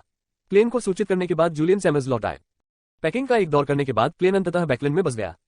वह एक खाली लिविंग रूम में बैठा था और अचानक उसे अकेलापन महसूस हुआ। इसलिए उन्होंने खुद को अपनी भविष्य की योजनाओं पर विचार करने के लिए मजबूर किया। चाहे उसे यह पसंद हो या ना हो, बदलाव और उन्नति पलक झपकते नहीं की जा सकती। इसलिए खुद को किसी भी वित्तीय समस्या का सामना करने से बचाने के लिए उन्हें एक आकर्षक नौकरी प्राप्त करनी पड़ी। हालांकि नौकरी उसे प्रतिबंधित नहीं कर सकी और उसकी गतिविधियों और योजनाओं को प्रभावित नहीं कर सकी। दूसरे शब्दों में, उसे पर्याप्त स्वतंत्रता की आवश्यकता थी। कुछ विचार विमर्श और अनुपयुक्त नौकरियों को हटाने के बाद क्लेन के पास 3 विकल्प बचे थे। वह साहित्यिक चोरी करके लेखक बन सकता था। हालांकि उनकी पहचान संवेदनशील थी, इसलिए वह जितना अधिक प्रसिद्ध होते गए उतनी ही अधिक परेशानी होती थी। वह केवल अनिच्छा से हार मान सकता था। दूसरी पसंद न्यूज रिपोर्टर बनना था। इस समय और युग में ये काफी अच्छा काम माना जाता था। हालांकि नौकरी के आवेदन के लिए उसके शैक्षिक प्रमाण पत्र और अन्य दस्तावेजों की आवश्यकता थी। क्लेन उस संबंध में असहाय था। आखिरकार उन्होंने तीसरी नौकरी चुनी, प्राइवेट डिटेक्टिव। यही कारण था कि उसने फर्जी नाम रख लिया था। क्लेन ने बैकलैंड में अपनी पहली सुबह ठंडे और आर्द्र मौसम की स्थिति में शुरू की। हल्के कोहरे के कारण दृश्यता बहुत कम थी। नाश्ते के लिए उन्होंने 1 लीटर सस्ती चाय, जिसकी कीमत 1 पैसे थी, और बीच में घटिया मक्खन के साथ टोस्ट के 2 टुकड़े लिए। वह पूरी सुबह व्यस्त था, लेकिन सबसे पहले वह 30 पाउंड की लागत से 1 महीने के लिए एक छोटा सा विज्ञापन पोस्ट करने के लिए चेरवुड बरो के बैकलैंड बुलेटिन में गया। मंगलवार से बैकलैंड बुलेटिन के वफादार पाठकों को इसके 7वें और 8वें पेज के अंत में एक छोटा सा विज्ञापन दिखाई देगा। शर्लक मोरियार्टी विभिन्न प्रकार की निजी जांचों में अच्छा, उचित मूल्य और गोपनीयता के सिद्धांतों का सख्ती से पालन करता है। चेरवुड बरो के 15 मिन्स स्ट्रीट पर रहता है। क्लेन ने टूसॉप टाइम्स या बैकलैंड डेली ट्रिब्यून जैसे प्रमुख समाचार पत्रों को नहीं चुना, जिनके पाठक पूरे लोन साम्राज्य में थे। इस तथ्य के कारण था कि उनका व्यवसाय स्थायी रूप से बैकलैंड तक ही सीमित था। इसके अलावा वह उत्कृष्ट प्रतिष्ठा की कामना नहीं करता था। इसलिए बैकलैंड बुलेटिन, जिसे स्थानीय स्तर पर खूब सराहा गया और विज्ञापन शुल्क भी कम था, उनकी पहली पसंद बन गया। बैकलैंड बुलेटिन के मुख्यालय को छोड़ने के बाद क्लेन ने एक नक्शा निकाला और विभिन्न हर्बल दुकानों, फूलों की दुकानों, आभूषण दुकानों और सहायक दुकानों से विभिन्न जड़ी बूटियों के पाउडर और चांदी के स्लाइस खरीदने के लिए इसका अनुसरण किया। उन्होंने एक अनुष्ठान आयोजित करने की तैयारी में ऐसा किया। जब ऐसी वस्तुओं को शामिल किया गया जिनमें कोई आध्यात्मिकता नहीं थी, तो रहस्यवाद की अधिकांश सामग्री साधारण दुकानों से खरीदी जा सकती थी। हालांकि वे सभी एक ही छत के नीचे नहीं थे, इसलिए उन्हें इकट्ठा करने के लिए उन्हें कई दुकानों में जाना पड़ा। ऐसा करने के लिए क्लेन ने और 5 पाउंड खर्च किए। 200 पाउंड की भारी राशि जो उसने निकाली वह 100 पाउंड के निशान से नीचे चली गई, जिससे उसके पास केवल 92 पाउंड रह गए। पैसा खर्च करना पानी पीने जितना आसान है। क्लेन को पास में एक छोटा सा कैफेटेरिया मिला और उसने 8 पेंस की काली मिर्च स्टेक का ऑर्डर दिया। वह दोपहर 1 बजे 15 मिनट स्ट्रीट पर लौटे और बिना आराम किए उन्होंने होली नाइट पाउडर बनाने के लिए स्लंबर फूल, ड्रैगन ब्लड ग्रास, गहरे लाल चंदन और पुदीना पाउडर का उपयोग करके अपना समय बिताया, जो दीवार बनाने के लिए आवश्यक एक प्रमुख घटक था। आध्यात्मिकता। वह इस विधि से तभी तक काम कर सकता था जब तक उसने एक असली चांदी का अनुष्ठानिक खंजर नहीं खरीद लिया। क्लेन ने अनुमान लगाया कि इस प्रतिबंध को हटाने से पहले उसे अनुक्रम 7 तक आगे बढ़ना होगा। ओह, मिस जस्टिस, मिस्टर हैंडमैन और द सन ने अभी तक छुट्टी का अनुरोध नहीं किया है। सभा आज समय पर होगी। मुझे आश्चर्य है कि मिस्टर हैंडमैन मेरे लिए क्या आश्चर्य लाएंगे और वह रोसेले की डायरी के कितने पन्ने प्रदान कर सकते हैं। क्लेन शयनकक्ष में अपने बिस्तर पर लेट गया और सभी प्रकार की चीजों के बारे में सोचने लगा। उनके लिए एक निजी जासूस एक ऐसा करियर था जिसमें पैसे और कार्रवाई दोनों को ध्यान में रखा जाता था। इससे उन्हें जीवन के सभी क्षेत्रों के लोगों से संपर्क करने और धीरे धीरे बैकलैंड में बियॉन्ड सर्कल की खोज करने की अनुमति मिली। वहां से उसे धीरे धीरे गुप्त आदेश के संबंध में सुराग मिल सकते थे। निस्संदेह यदि वह भाग्यशाली होता तो वह अनुक्रम 7 का भी पता लगाने में सक्षम होता, जो कि बियॉन्डर्स के एक विशेष सर्कल के माध्यम से जोकर से मेल खाता था और संबंधित औषधि फॉर्मूला और मुख्य सामग्री खरीदता था। इन जैंगविल के ठिकाने के लिए क्लेन ने अस्थायी रूप से उसे ढूंढने के लिए पहल नहीं करने का फैसला किया। शायद वह उससे थोड़ा बच भी सकता है। हालांकि अगर उसे खुद को उजागर किए बिना गलती से अपने इस दुश्मन का पता चल जाए तो उसे एक अच्छा काम करने और एवरनाइट देवी के चर्च को एक गुमनाम पत्र भेजने में कोई आपत्ति नहीं होगी। एक निजी जासूस की आय अधिक से अधिक मध्यम वर्गीय जीवन स्तर का समर्थन कर सकती है।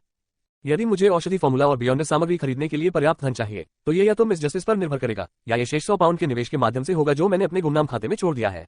हाँ, मैं इसे छू नहीं सकता। फिलहाल मेरे पास 92 पाउंड है। शायद कुछ समय तक मेरी कोई आय नहीं होगी। यह मन में रखते हुए क्लेन अचानक उठ बैठा। वह पहली मंजिल पर आया और रास्ते में खरीदे गए विभिन्न समाचार पत्र पढ़ने लगा। ये समाचार पत्र अक्सर इस बारे में समाचार देते थे कि क्या आविष्कार किया गया था और इसके लिए निवेश की आवश्यकता थी, या कोई व्यक्ति किसी विशेष व्यवसाय को करने के लिए दूसरों के साथ एक संयुक्त उद्यम कैसे बनाना चाहता था। क्लेन ने परियोजनाओं की सावधानीपूर्वक जांच करने के लिए पृथ्वी से प्राप्त अपने ज्ञान और इस युग की अपनी समझ पर भरोसा किया। दुर्भाग्य से आज के अखबारों में से कोई भी विश्वसनीय नहीं था। 3:15 पर वह अपने शयनकक्ष में लौटे, दरवाजा बंद किया, पर्दे लगाए और आध्यात्मिकता की दीवार बनाने के लिए होली नाइट पाउडर का उपयोग किया। क्लेन ने वामावर्त दिशा में 4 कदम उठाए और भूरे कोहरे के ऊपर पहुंच गया। वह अपनी आध्यात्मिकता का विस्तार करने से पहले द फूल की ऊंची पिछली कुर्सी पर बैठ गया और क्रिम्सन स्टार को छू लिया, जो सूर्य का प्रतीक था, जैसे कि वह प्रार्थना का जवाब दे रहा हो। यह मेरे नए जीवन की उन कुछ चीजों में से एक है जो नहीं बदली है, उसने अचानक आह भरी। सिल्वर शहर के बाहर एक क्षेत्र में एक भूरे काले टॉवर में जो आधा ढह गया था, एक गश्ती दल के 9 सदस्य धधकते अलाव के पास इकट्ठे हुए थे और पिछले कुछ दिनों के अपने अनुभवों के बारे में बातें कर रहे थे। टीम के कुछ अन्य सदस्य भी परिधि की रखवाली कर रहे थे, जो अंधेरे से होने वाले किसी भी संभावित हमले के लिए तैयार थे। सिटी ऑफ सिल्वर के कई लोगों ने उन्हें सबक सिखाने के लिए अपने खून का इस्तेमाल किया था। हर समय कभी भी अपने बचाव में कमी न आने दें। अंधेरे में राक्षस आपके ठीक पीछे हो सकते हैं।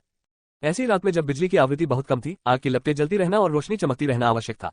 एक बार जब वे पूरी तरह से अंधकार में डूब गए तो उन सभी का गायब हो जाना असंभव नहीं था। कोई भी निश्चित रूप से नहीं कह सकता था कि पूर्ण अंधकार में क्या भयानक चीजें होंगी, क्योंकि वास्तविकता ने बार बार उनकी कल्पना की सीमाओं को तोड़ दिया था। डेरिक बर्ग संयमित और चुप रहे और वह चुपचाप अपने साथियों को उस राक्षस के बारे में याद करते हुए सुनते रहे जिसका उन्होंने पहले सामना किया था। यह एक मानवाकार राक्षस था जिसकी आंखें उसके पूरे शरीर को ढंक रही थीं।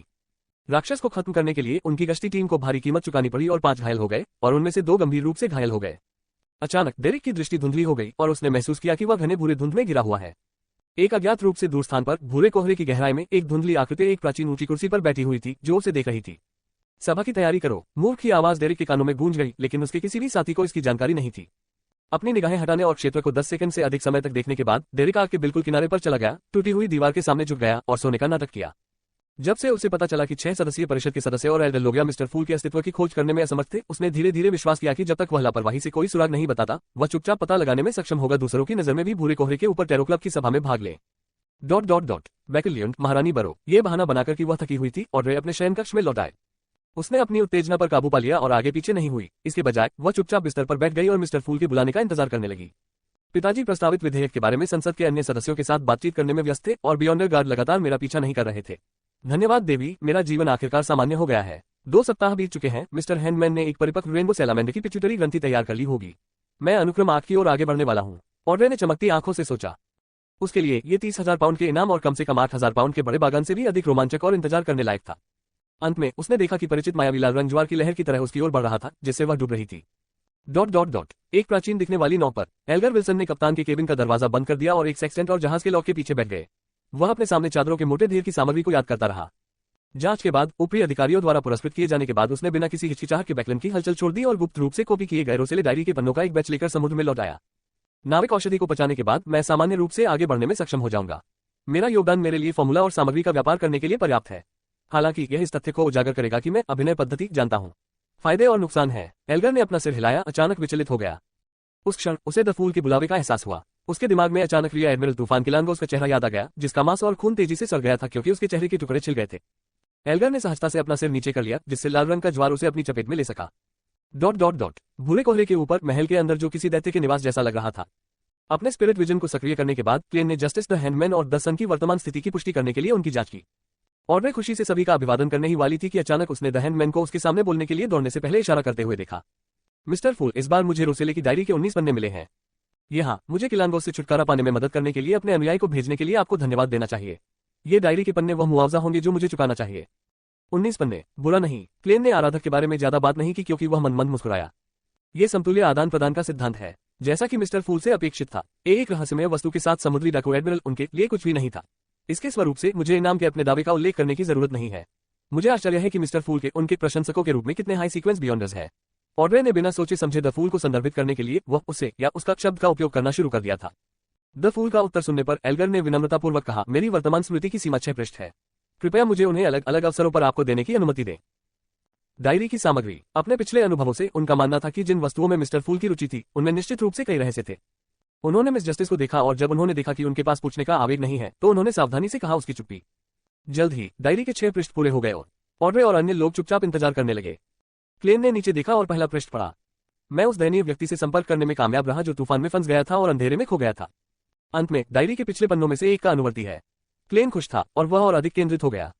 उसने खुद को मिस्टर डोर कहा और मुझे एक जटिल और कठिन अनुष्ठान सिखाने की कोशिश की। वह चाहता था कि मैं मदद करूं। वह वास्तविक दुनिया में लौट आया और उसने मेरे 3 अनुरोधों को पूरा करने का वादा किया। क्या वह सोचता है कि मैं मूर्ख हूं? मैं अपने 2 जन्मों में 60 से अधिक वर्षों तक जीवित रहा हूं। क्या वह सोचता है कि मैं यह नहीं बता सकता कि यह दुष्ट देवताओं और शैतानों द्वारा किया जाने वाला सामान्य हेरफेर है? लेकिन उन्होंने चौथे युग का जो इतिहास वर्णित किया वह सचमुच दिलचस्प था। मिस्टर डोर, ये नामकरण शैली मेरे जैसी ही है। मुझे आश्चर्य है कि इस दयनीय व्यक्ति का असली नाम क्या था जो खो गया था और तूफानों के बीच गहरे अंधेरे में फंस गया था, और उसका क्रम क्या है, या बल्कि जैसा कि सम्राट रोसेले ने अनुमान लगाया था वह दुष्ट देवताओं या शैतानों में से एक है। क्लेन ने एक मूक हंसी छोड़ी जो उपहास और आत्मनिंदा वाले हास्य के साथ मिश्रित थी। उन्हें चौथे युग के इतिहास में भी रुचि थी। मैं चौथे युग के सबसे प्रसिद्ध 4 सम्राटों के युद्ध के बारे में जानता हूं, लेकिन इसमें शामिल विशिष्ट विवरण और मुख्य आंकड़े प्रमुख चर्चों द्वारा फैलाई गई जानकारी तक ही सीमित हैं। उदाहरण के लिए सुलेमान का अंधेरा सम्राट एम्पायर। आज तक ऐसा नहीं हुआ कि इस तथाकथित मिस्टर डोर ने आखिरकार मुझे ये बताकर मेरे सवालों का जवाब दिया कि शेष 3 सम्राट कौन है। ट्यूडर राजवंश का अर्धपागल रक्त सम्राट, ट्रुनसोएस्ट साम्राज्य का रात्रि सम्राट और दक्षिणी महाद्वीप के अंडरवर्ल्ड का सम्राट, जिसे मृत्यु के नाम से भी जाना जाता है। श्री डोर के विवरण के अनुसार इस युद्ध में जिसने पूरी दुनिया की स्थिति बदल दी, डार्क सम्राट, रक्त सम्राट और रात्रि सम्राट एक के बाद एक गिर गए। अंडरवर्ल्ड के सम्राट ने सबसे बड़ा लाभ उठाया। ऐसा कहने के बाद श्रीमान डोर ने गहन महत्व के साथ जोड़ा कि 1 शताब्दी से अधिक पाचन के बाद मृत्यु पागल हो गई, लेकिन वह और भी मजबूत हो गई। इसलिए मृत्यु ने आदिम राक्षसी के साथ मिलकर उत्तरी महाद्वीप के लिए एक फीकी आपदा ला दी। बेशक ये कुछ ऐसा नहीं है जिसे उन्होंने व्यक्तिगत रूप से देखा हो, बल्कि यह कुछ ऐसा है जिसे वह तब सुनते हैं जब वह हर महीने वास्तविक दुनिया के करीब आते हैं। मौत पागल हो गई, लेकिन ताकतवर भी हो गई। देवता भी पागल हो सकते हैं। कितना भयावह वाक्य है। हालांकि यह मेरे अनुमान की पुष्टि भी करता है। 5वें युग से पहले वे देवता अक्सर उत्तरी और दक्षिणी महाद्वीपों की स्थिति में सीधे हस्तक्षेप करते हुए वास्तविक दुनिया में उतरते थे। वे व्यक्तिगत रूप से मृत्यु के समान भी प्रकट हो सकते हैं। मैंने श्री डोर से पूछा कि क्या उन्होंने 4 सम्राटों के युद्ध में भाग लिया था। यदि हाँ, तो उन्होंने क्या भूमिका निभाई, और इस युद्ध में 7 देवताओं ने क्या स्थिति बनाए रखी, उन्होंने क्या भूमिका निभाई। श्रीमान डोर ने मेरे प्रश्न का उत्तर नहीं दिया। उन्होंने केवल चिढ़ाने के अंदाज में कहा कि चौथे युग में पूर्व प्रतिष्ठित शक्तिशाली व्यक्तियों की संख्या मेरी कल्पना से कहीं अधिक है। इसके अलावा उन्होंने 2 कानूनों का भी उल्लेख किया, एक है परिलक्षण अविनाशिता का कानून और दूसरा है समान अनुक्रम परिलक्षण संरक्षण का कानून, जो कुछ चीजों के अनुरूप है जो मैंने उस सबसे गुप्त और प्राचीन संगठन से सीखी है, और मेरे द्वारा देखी गई कुछ घटनाओं से भी इससे कई दिलचस्प निष्कर्ष निकल सकते हैं, जिससे कई स्पष्टीकरण अन्य रूप ले सकते हैं। उदाहरण के लिए, जब बहुत अधिक उच्च अनुक्रम वाले लोग होते हैं, समान अनुक्रम पद निम्न अनुक्रम ब्यूडर्स कम हो जाएंगे, और इसके विपरीत। उद्धरण चिन्ह ... बियॉन्ड विशेषताओं को स्रोत पर तय किया गया था। इसमें न तो बढ़ोतरी होगी और न ही कमी। क्या इसका मतलब यह है कि वास्तव में एक ईश्वर है जिसने सभी देवताओं को बनाया, एक सर्वशक्तिमान और सर्वज्ञ ईश्वर, और सब कुछ उसी से उत्पन्न हुआ। ये सबसे लंबी रोसेले डायरी थी जिसे क्लेन ने कभी देखा था।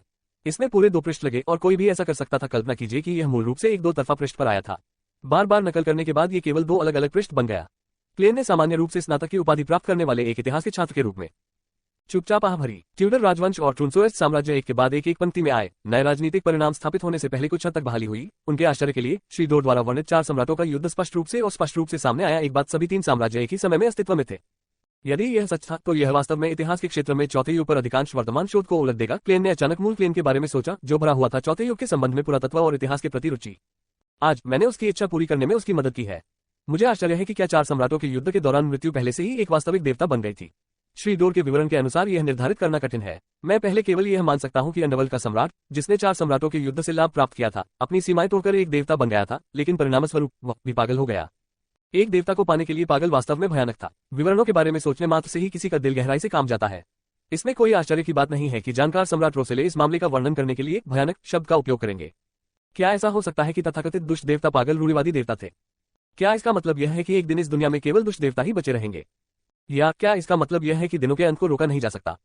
क्लेन अपनी भावनाओं की बढ़ती गंभीरता को छिपाने के लिए मुस्कुराया। उसे महसूस हुआ कि जिस भविष्य की उसने कल्पना की थी वह गहरे भूरे रंग से भरा हुआ था। साथ ही उन्होंने डार्क एम्परर, ब्लड एम्परर और नाइट एम्परर के बारे में अपना मूल्यांकन बढ़ाया, यह मानते हुए कि ये पूर्व प्रख्यात शक्तिशाली व्यक्ति थे जो देवता होने के करीब थे। शायद इसका मतलब यह है कि अनुक्रम एक एकल मार्ग का चरम अस्तित्व है। इस तर्क के अनुसार डार्क सम्राट का सदियों या 1 सहस्राब्दी से अधिक समय तक जीवित रहना अस्वीकार्य नहीं होगा। यह मूल क्लेन के भ्रम को स्पष्ट करेगा। उन्होंने अपने गुरु के दृष्टिकोण से एंटीगोनस परिवार की नोटबुक में दर्ज सामग्री से विरोधाभासी निष्कर्ष प्राप्त किए थे। उनका मानना था कि डार्क एम्परर सोलोमन साम्राज्य के प्रत्येक सम्राट द्वारा इस्तेमाल किया जाने वाला सामान्य नाम था। शायद डार्क एम्परर हमेशा एक ही डार्क एम्परर रहा था। बेशक अन्य संभावनाओं को खत्म नहीं किया जा सकता है। उदाहरण के लिए उन्हें 2 या 3 बार बदला जा सकता था, लेकिन क्या उस मार्ग का नाम अनुक्रमिक डार्क एम्परर है? मुझे आश्चर्य है कि चौथे युग के इतिहास में मिस्टर डोर कौन है? सम्राट रोसेले ने अपने गलत प्रयोगों और आकस्मिक संयोगों का वर्णन करते समय विस्तार से नहीं बताया, जिससे मेरे लिए उस मिस्टर डोर के साथ बातचीत करने की कोशिश करना भी असंभव हो गया। परे के लक्षण अविनाशिता और समान अनुक्रम के नियम, परे के लक्षण संरक्षण के नियम वही विवरण साझा करते हैं जो कैप्टन द्वारा उपयोग किया गया है। शायद उन्होंने जिस शब्द का इस्तेमाल किया वह सम्राट रोजेल से आया था। श्री डोर द्वारा वर्णित 2 कानूनों के अनुसार हम वास्तव में कई दिलचस्प अटकलें लगा सकते हैं। उदाहरण के लिए 7 चर्चों में बहुत सारी पवित्र कलाकृतियां और हाई सीक्वेंस ब्यूडर्स होने के कारण बहुत सारे लो सीक्वेंस ब्यूडर्स नहीं होने चाहिए। लेकिन यह वास्तविकता का खंडन करता है और एकमात्र उचित स्पष्टीकरण देवताओं की ओर से एक अतिरिक्त उपहार है। उदाहरण के लिए, क्या गुणों के संरक्षण के कारण सदाबहार राष्ट्र का विनाश होता है कि संसाधनों पर कब्जा मात्र ही उसे संकट में डाल देता है? या क्या ये कहा जा सकता है कि उनका अस्तित्व एवरनाइट मार्ग की शक्ति को गंभीर रूप से कमजोर करता है और देवी की स्थिति को खतरे में डालता है? उदाहरण के लिए, सैद्धांतिक रूप से कहें तो कुछ सीलबंद कलाकृतियों का उपयोग औषधि सामग्री के लिए मुख्य सामग्री के रूप में भी किया जा सकता है, या उन्हें औषधि के समकक्ष भी माना जा सकता है। निस्संदेह पूर्व शर्त सभी अव्यक्त खतरों और पागलपन को दूर करना है। ... कोई आश्चर्य नहीं कि जो दस्तावेज खोदे गए उन्हें चौथा युग, देवताओं का युग कहा गया। तो पता चलता है कि इस युग में देवताओं के अवतरित होने के कई अभिलेख मौजूद हैं। फिर किस कारण से उन्होंने आना बंद कर दिया? इस हद तक कि कोई रहस्योद्घाटन नहीं हुआ। यदि ये तथ्य नहीं होता कि बियॉन्डर्स को अनुष्ठानिक जादू से प्रतिक्रियाएं मिलती हैं, तो शायद उनमें से कई लोगों को देवताओं के अस्तित्व पर संदेह होता। क्लेन के मन में अचानक कई विचार आए क्योंकि उसे लगा कि वह रहस्यवाद के दायरे में गहराई से उतर गया है। ये परे की दुनिया। उन्होंने अगले 4 पन्ने पलटे और यह जानकर निराश हुए कि उनका अब मिस्टर डोर से कोई संबंध नहीं था। एक जोकर के रूप में उनकी क्षमता ने उन्हें अपनी भावनाओं को अच्छी तरह से छिपाने की अनुमति दी, और भूरे कोहरे की बाधा के साथ मिलकर यहां तक कि ऑड्रे, जो गुप्त रूप से उन्हें देख रहा था, को भी कुछ भी गलत नजर नहीं आया। उसने अपने अस्त व्यस्त विचारों को इकट्ठा किया और डायरी का 3रा पृष्ठ पढ़ना शुरू किया। 10 सितंबर। मैंने इसे लंबे समय तक सहन किया है, लेकिन मैं अभी भी मदद नहीं कर सकता, लेकिन थोड़ी शिकायत कर सकता हूँ। मैंने जरूर गड़बड़ की होगी। तारांकन दिमाग के राजा ने सावंत मार्ग चुना है ना? बेशक, इसने मुझे वास्तव में अपना सबसे बड़ा लाभ विकसित करने की अनुमति दी है, जिससे चच को मुझे बहुत महत्व देने की अनुमति मिली है। लेकिन समस्या यह है कि पहले कुछ अनुक्रमों में युद्ध के लिए आवश्यक किसी भी तरह की शक्तियों का अभाव है। मैं केवल इस पर भरोसा करके ही ऐसा कर सकता हूँ। रहस्यमय वस्तुएं और बाहरी वस्तुओं पर बहुत अधिक भरोसा करते हैं। उदाहरण के लिए सीक्वेंस 9 सावंत में केवल स्मृति, सीखने और व्यावहारिक कौशल में असाधारण क्षमताएं हैं। उदाहरण के लिए अनुक्रम 8 पुरातत्वविद एक मजबूत शरीर और तदनुरूप प्राचीन ज्ञान प्राप्त करते हैं, और वे केवल कुछ अनुष्ठानिक जादू ही लागू कर पाते हैं। उदाहरण के लिए अनुक्रम 7 मूल्यांकक, जिसकी क्षमता रहस्यमय वस्तुओं को तुरंत पहचानने की है, जिससे वे छिपे हुए खतरों से काफी हद तक बच सकते हैं। उदाहरण के लिए अनुक्रम 6 कारीगर, जो मशीनरी आश्चर्य का उत्पादन कर सकता है लेकिन बहुत शक्तिशाली बियॉन्ड ऑब्जेक्ट नहीं बना सकता है। इसके अलावा अनुष्ठानिक जादू में किसी का मानक बढ़ाया जाएगा। इसमें कोई आश्चर्य की बात नहीं है कि इसका आधुनिक नाम मशीनरी स्पेशलिस्ट है। तुलनात्मक रूप से कहें तो सीक्वेंस 7 वॉलॉक और सीक्वेंस 6 स्क्रॉल मिस्ट्री प्राय पाथवे के प्रोफेसर पर्याप्त रूप से आकर्षक है। ये बहुत अच्छा होगा यदि केवल चच के पास पूरा सीक्वेंस हो और हिडन सेज मौजूद न हो।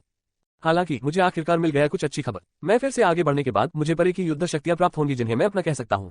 अनुक्रम 5 खगोलशास्त्री। इसका आधुनिक नाम मुझे थोड़ा डराता है। इसे वास्तव में खगोलशास्त्री कहा जाता है। क्या मैं एक सर्वशक्तिमान पागल वैज्ञानिक के रूप में समाप्त होने जा रहा हूं? हे भगवान, मुझ पर दया करो। मैं कॉलेज प्रवेश परीक्षा में केवल दूसरी श्रेणी का छात्र था। ये कहना होगा कि सम्राट रोसेले के पास चुटकुले बनाने की एक अजीब प्रतिभा थी। यहां तक कि हाल ही में निराश क्लेन भी अपना मुंह सिकोड़ने से नहीं रोक सका। इस वरिष्ठ के लिए एक मोमबत्ती जलाने की इच्छा है। कड़ी मेहनत से अध्ययन करें और दिन ब दिन बेहतर होते जाएं। ये वास्तव में एक बुद्धिमान कहावत है। उन्होंने भाप और मशीनरी के देवता के चच की अनूठी विशेषता को याद किया और कहा कि जब युद्ध की बात आती है तो उनके पास परे शक्तियों की कमी होती है, लेकिन वे वस्तुएं बनाने और उपयोग करने में अच्छे थे। डायरी के तीसरे पृष्ठ को पलटने के बाद क्लेन ने पढ़ना जारी रखा। 2 जून, राज्य ने बार बार अराजकता पैदा की है। फेस एक्स साम्राज्य, लोन साम्राज्य और फेनापोटो साम्राज्य को पूरी तरह से नष्ट करने में सक्षम हुए बिना युद्धों को उकसाया है।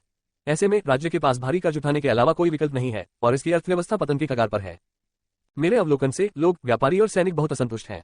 दंगों में बस चिंगारी की कमी है। यह मेरा मौका है, लेकिन मुझे बहुत सावधान रहना होगा। सौरोन परिवार ने चौथे युग का इतिहास देखा है और यह एक प्राचीन परिवार है जिसमें हाई सीक्वेंस बिल्डर्स होने की उच्च संभावना है। मुझे चच के समर्थन की आवश्यकता है, साथ ही एक मौन लाभ भी प्राप्त करना है। चच ऑफ द इटर्नल ब्लेजिंग सन के साथ समझौता। मैं तुरंत उपस्थित नहीं हो सकता। सबसे पहले एक रक्षक के रूप में सब कुछ खत्म करने से पहले मैं विद्रोहियों को व्यवस्था नष्ट करने दूंगा। कौंसल रोसेले गुस्ताव, मुझे वह नाम पसंद है। 3 जून, एडवर्ड्स और अन्य लोगों के साथ चर्चा करने के बाद मैंने चच ऑफ द इटर्नल ब्लेजिंग सन के साथ एक मौन समझ तक पहुंचने का विचार छोड़ दिया। यह मेरे सच्चे इरादों को अच्छी तरह से प्रकट कर सकता है, जिससे सौरोन परिवार और प्राचीन रईसों को मदद मिलेगी। उन्हें पहले से जागरूक करने में सहायता करें और सीधा दृष्टिकोण अपनाएं। इससे मामला बेहद कठिन और खतरनाक हो जाएगा। यह अफसोस की बात है कि ग्रिम की कोहरे के सागर में मृत्यु हो गई। वह हम में से सबसे चतुर था। अराजकता में उतरो। केवल अराजकता में सब कुछ होने पर ही मुझे परेशान पानी में मछली पकड़ने का मौका मिलेगा। केवल जब सौरोन परिवार इस स्थिति को संभालने में असमर्थ होगा तो चच ऑफ द इटर्नल ब्लेजिंग सन अनिच्छा से मुझे स्वीकार करेगा। शायद मुझे ऐसा करना चाहिए। उन विद्रोहियों की कुछ सहायता करो, परंतु मैं अपने आप को कैसे छिपाऊं कि किसी को पता न चले। 4 जून को गुप्तादेश से जरातुल अचानक गुप्त रूप से मुझसे मिलने आए। अल्पविराम। और तब क्लेन बस इस बात को लेकर उत्सुक था कि जरातुल गुप्तादेश का नेता विद्रोह और तख्तापलट की पूर्व संध्या पर रोसेले की तलाश क्यों करेगा, जब उसे एहसास हुआ कि बात के 2 पृष्ठों का इससे कोई लेना देना नहीं है। इससे उन्हें अदम्य क्रोध की अनुभूति हुई। हालांकि डायरी के 3 पन्नों में बहुत विस्तृत विवरण नहीं दिया गया था। रोसेले के सीधे विवरण के साथ क्लेन अभी भी इंटिस में उस प्रसिद्ध उथल-पुथल को महसूस कर सकता था जो 100 साल से भी पहले 1173 में हुई थी। परिणाम इतिहास की पाठ्यपुस्तकों में स्पष्ट रूप से दर्ज किया गया था। एक कर्नल के रूप में रिपब्लिक ने विद्रोह को रद्द कर दिया और राजनीतिक परिवर्तन किए। इंटिस साम्राज्य को एक गणतंत्र में बदल दिया गया, जिसमें उन्होंने स्वयं नियुक्त कौंसल के रूप में कार्य किया। अगले 19 वर्षों में उन्होंने दंड संहिता में सुधार किया, आविष्कारों को प्रोत्साहित किया और औद्योगिक क्रांति की रक्षा की। उन्होंने देश की ताकत में काफी वृद्धि की और उत्तर और दक्षिण दोनों में युद्ध लड़े, जिससे लेनबर्ग, मासिन, सेगर और अन्य देशों को इंटिस गणराज्य के तहत संरक्षित क्षेत्र बनाया गया। उसने उत्तरी महाद्वीप के 3 शक्तिशाली देशों फेसेक्स साम्राज्य, लोएन साम्राज्य और फेनापोटो साम्राज्य को भी अपना सिर झुकाने पर मजबूर कर दिया। 1192 के अंत में कौंसल के रूप में अपनी नियुक्ति के लगभग 20 साल बाद रोसेले ने खुद को सीजर घोषित करते हुए गणतंत्र को एक साम्राज्य में बदल दिया। 6 साल से भी कम समय के बाद व्हाइट मेपल पैलेस में उनकी मृत्यु हो गई, जिससे 5वें युग का अब तक का सबसे प्रसिद्ध इतिहास समाप्त हो गया। जितना अधिक उसने इसके बारे में सोचा, उतना ही अधिक उसे महसूस हुआ कि रोसेले की मौत में सतह पर जो दिखाई दे रहा था उससे कहीं अधिक कुछ था। ये बिल्कुल वैसा ही था जैसे इस प्रसिद्ध ऐतिहासिक घटना के पीछे निश्चित रूप से बियॉन्डर्स के बीच सत्ता संघर्ष था और पाठ्यपुस्तकों में वर्णित विवरणों के विपरीत बियॉन्डर गुड ने स्थिति को समतल कर दिया था। जैसा कि अपेक्षित था, सर्वनाश के तथाकथित 4 घुड़सवारों में से एक ग्रिम कोहरे के सागर में मर गया। पिछली डायरी के पन्ने में रोसेले ने लिखा था कि इस घुड़सवार के साथ कुछ गड़बड़ थी। ऐसा लगता है कि इसका उस छोटे से द्वीप से कुछ लेना देना है जहां उन्होंने कई असाधारण प्राणियों की खोज की थी। न केवल यह एक आकस्मिक मुठभेड़ थी, बल्कि यह एक खतरनाक भी थी। क्लेन ने पिछली प्रविष्टि के बारे में सोचा और भावुक होते हुए 5वें पृष्ठ की ओर रुख किया। इस पृष्ठ की सामग्री का कोई महत्व नहीं है। इनमें 1128 और में रेड वाइन पीने के बाद रोसेले की टिप्पणियां, उस महिला को पाने का मोहभंग जिसने उसकी युवावस्था में उसकी प्रशंसा प्राप्त की थी, वृद्धा और आकारहीन थी। साथ ही एक निश्चित अवधि का पतित सारांश भी शामिल था जब उसे इसकी लत लग गई थी। ताश का खेल। 6ठा पृष्ठ लगभग पहले पृष्ठ जैसा ही था, जिसमें उनके दैनिक जीवन का विवरण था। हालांकि आखिरी वाले ने क्लेन की आंखों की रोशनी बढ़ा दी। 8 अप्रैल, मुझे अधिक जानकारी प्राप्त करने के लिए गुप्तादेश की जांच करने के लिए किसी को भेजना होगा। मैं पहले से अपनी निष्क्रियता को दोहरा नहीं सकता। मैं अब जरातुल को नाक से आगे नहीं बढ़ने दे सकता। तो क्या आपको कुछ पता चला, कॉमरेड रोसेले? चूंकि क्लेन को बाकी जानकारी नहीं मिल सकी, इसलिए वह खुद को शांत करने और अगली सभा की प्रतीक्षा करने के लिए मजबूर हो गया जब द हैंडमैन ने 6 पेज सौंप देगा। वह जानता था कि 100 साल से भी पहले की जांच से उसे सीक्रेट ऑर्डर एसोसिएशन से संबंधित कोई सुराग ढूंढने में मदद मिलने की संभावना नहीं थी। आखिरकार इतने लंबे समय में विशेष लोगों के अलावा कई हाई सीक्वेंस ब्यूरोज पहले ही बुढ़ापे में मर चुके होंगे, मध्य या निम्न स्तर के सदस्यों का तो उल्लेख ही न करें। हालांकि क्लेन का मानना था कि इससे उन्हें प्रेरणा प्राप्त करने और सटीक पहचान और गतिविधि पैटर्न को समझने में मदद मिलेगी, जो कि गुप्त आदेश अक्सर उपयोग करते थे। 6 डायरी के पन्ने नीचे रखते हुए क्लेन ने अपनी दाहिनी तर्जनी को लंबी कांस्य मेज के किनारे पर थपथपाया, धीरे धीरे अपनी नजर मिस जस्टिस से द हैंडमैन और फिर द सन की ओर ले गया। ठीक है, अभी डायरी में सम्राट रोसेले द्वारा वर्णित एक पंक्ति थी, ईश्वर जिसने सभी देवताओं को बनाया, एक सर्वशक्तिमान और सर्वज्ञ ईश्वर, ये सिल्वर शहर के रीति रिवाजों के समान है। उसने ये कहां से सुना? क्या यह उस सबसे प्राचीन और गुप्त संगठन से हो सकता है जो पर्दे के पीछे से दुनिया को नियंत्रित करता है? इस संगठन की स्थापना देवताओं की छोड़ी गई भूमि को छोड़े जाने से पहले की गई थी। अचानक क्लेन के पास एक नया विचार आया। उन्होंने धीमी और सौम्य मुस्कान के साथ कहा, रोजेल ने अपनी डायरी में कुछ छिपे हुए इतिहास का उल्लेख किया है और कुछ सामान्य ज्ञान का उल्लेख किया है। बाद वाले ने मुझे कुछ ऐसा याद दिलाया जो मुझे आप सभी को सूचित करने की याद नहीं है। और वे अचानक अचेत हो गई। उसने तुरंत अपना शरीर घुमाया और सुखद आश्चर्य से प्राचीन लंबी मेज के शीर्ष पर देखा। मिस्टर फूल रोजेल की डायरी की सामग्री का उल्लेख करने की पहल कर रहे हैं। यह क्या कहेगा? वह इतनी उत्साहित और रोमांचित थी कि वह पूरी तरह भूल गई कि वह एक दर्शक थी। उनकी तुलना में द हैंडमैन अल्जीरिया बहुत अधिक शांत थी। हालांकि उसकी पीठ सीधी करने वाले अवचेतन मन ने उसे बेरहमी से धोखा दिया। ओनली द सन, डेरेक ने हमेशा माना था कि मिस्टर फूल की रुचि की वस्तुओं में कई रहस्य हैं, लेकिन वह सम्राट रोजेल के बारे में कुछ भी नहीं जानता था और यह नहीं जानता था कि यह नाम उत्तरी महाद्वीप में क्या दर्शाता है। इस प्रकार उसे अपनी जिज्ञासा छुपाने में कठिनाई हुई और उसने कोई भी असामान्य व्यवहार प्रकट नहीं किया। मिस्टर फूल, क्या सम्राट रोसेले ने कुछ सामान्य ज्ञान का उल्लेख किया? मैं इस जानकारी के लिए भुगतान करने को तैयार हूं, और वे कहने से खुद को रोक नहीं सकी। हालांकि मैं चाहता हूं कि इसकी सूचना मुझे निजी तौर पर दी जाए। उसने मन ही मन चुपचाप जोड़ा। क्लेन ने हंसते हुए कहा, कोई जरूरत नहीं है, यह बहुत ही सरल सामान्य ज्ञान है। डायरी के इस भाग को पढ़ने के बाद टैरो क्लब के संबंधकर्ता के रूप में मुझे लगता है कि आप सभी को यह बताना आवश्यक है। बेशक मुझे पूरा यकीन है कि आप में से कुछ लोग पहले से ही इसके बारे में जानते हैं। वह मुख्य रूप से द सन का जिक्र कर रहे थे। सिल्वर शहर का इतिहास 2 से 3 हजार साल पुराना था, इसलिए उनके लिए बियॉन्ड कैरेक्टरिस्टिक्स अविनाशिता के कानून की खोज नहीं करना असंभव था। इसके अलावा वे अपेक्षाकृत चरम वातावरण में थे। भले ही आसपास के क्षेत्रों में अंधेरे में राक्षसों की कोई कमी न हो, फिर भी कई बार ऐसा होता था जब वे संबंधित सामग्री प्राप्त करने में विफल होते थे। अपनी विरासत को आगे बढ़ाने के लिए, अपने शहर को आगे बढ़ाने के लिए, औषधि बनाने के लिए अपने पूर्ववर्तियों के अवशेषों की बियॉन्ड विशेषताओं का उपयोग करना विशेष रूप से अस्वीकार्य नहीं था। उनके लिए शायद यह एक पवित्र और गौरवशाली समारोह था। बेशक क्लेन पिछले आदान प्रदान से देख सकता था कि द हैंडमैन को कुछ पता था। यह अफसोस की बात है कि मिस जस्टिस को हमेशा सोने के पाउंड में भुगतान करने और मेरे प्रशंसकों को पैसे हस्तांतरित करने के लिए नहीं कहा जा सकता है। मेरा प्रशंसक किसी भी तरह से कम प्रभावशाली नहीं दिख सकता। मुझे श्री अजिक द्वारा बनाई गई शक्तिशाली व्यक्ति की छवि को नष्ट नहीं करना चाहिए। हाँ, जब मुझे मौका मिलेगा तो मैं इसे आजमाऊंगा। आखिरकार कोई भी प्राणी कितना भी शक्तिशाली क्यों न हो, उसके अधीनस्थ तो होंगे ही जो काम चलाते हैं। उदाहरण के लिए एवरनाइट देवी की नींद हराम। किसी को कभी भी संदेह नहीं होगा कि एवरनाइट देवी एक सच्ची देवता नहीं है, सिर्फ इसलिए कि निचले स्तर के नाइटहॉक कमजोर है। क्लेन ने चुपचाप आह भरी। बहुत बहुत धन्यवाद मिस्टर फूल, आप बहुत उदार हैं। ऑड्रे ने खुशी से उत्तर दिया। जानकारी खरीदने के लिए नकदी का उपयोग करने की कठोर कार्रवाई के लिए वह मूल रूप से 3 सेकंड के लिए पछतावा महसूस कर रही थी। क्लेन ने मेज को थपथपाना बंद कर दिया और शांत स्वर में वर्णन किया, सामान्य ज्ञान का पहला भाग, परे की विशेषताओं की अविनाशिता का नियम। एक परे की विशेषताएं कभी नष्ट या कम नहीं होती है, ये केवल एक वाहक से दूसरे में स्थानांतरित होती है। इसे साकार किए बिना मैंने कैप्टन के स्वर का उपयोग किया। क्लेन के होंठ अवचेतन रूप से ऊपर की ओर मुड़ गए। इसे नष्ट या कम नहीं किया जा सकता, यह बस एक वाहक से दूसरे वाहक में स्थानांतरित होता है। ऑड्रे ने मिस्टर फूल के विवरण पर चिंतन किया। उसे महसूस हुआ कि उस सरल वाक्य में बहुत अधिक अर्थ था। उसकी पन्ना हरी आंखें घूम गईं, और जब उसने देखा कि न तो द हैंडमैन और न ही द सन ने आश्चर्य या चिंतन का कोई संकेत दिखाया, तो वह तुरंत समझ गई कि टैरो क्लब के इन 2 सदस्यों को इस कानून के बारे में लंबे समय से पता था। केवल मैं ही नहीं जानता था। उसने कुछ व्यथित महसूस करते हुए सोचा, लेकिन वह तुरंत ही मिस्टर फूल की दयालुता की प्रशंसा करने लगी। इस बिंदु पर क्लेन ने कहा, एक रैम्पेगा के मरने के बाद वे बियॉन्ड विशेषताओं की एक वस्तु को पीछे छोड़ देंगे। यह मुख्य घटक हो सकता है, या यह एक रहस्यमय कलाकृति हो सकती है जिसे सील करने की आवश्यकता होती है। एक सामान्य बियॉन्ड की मृत्यु के समान परिणाम होते हैं। हालांकि पीछे छोड़ी गई वस्तु पूरक सामग्री के बिना संबंधित औषधि के बराबर होगी। बेशक अकेले वस्तु में बियॉन्ड शक्तियां शामिल होंगी। उनका उपयोग अर्ध रहस्यमय वस्तु के रूप में किया जा सकता है। स्पष्ट और उदासीन शब्द तुरंत ऑड्रे के दिमाग में गूंज उठे। परते दर परते चढ़ती गई और धीरे धीरे ये चरम सीमा तक पहुंच गई। ऑड्रे ने नरभक्षण के बारे में सोचा और यह प्रश्न, यदि बियॉन्ड सामग्री का स्रोत समाप्त हो गया तो क्या अनुक्रम पथ टूट जाएगा, उसने पहले द हैंडमैन से पूछा था, जो उसके दिमाग में आया था। अब वह उत्तर जानती थी, लेकिन वह इसे सुनना नहीं चाहती थी। उसे ऐसा लगा जैसे वह कोई बुरा सपना देख रही हो। यह इतना क्रूर कैसे हो सकता है? यह इतना अंधेरा क्यों है? ऑड्रे ने पहले कुछ बुरी स्थितियां देखी थी जिनमें बियॉन्डर्स शामिल थे, लेकिन वे परिस्थितियां केवल एक व्यक्ति के अपने विकृत और बुरे स्वभाव के कारण थी।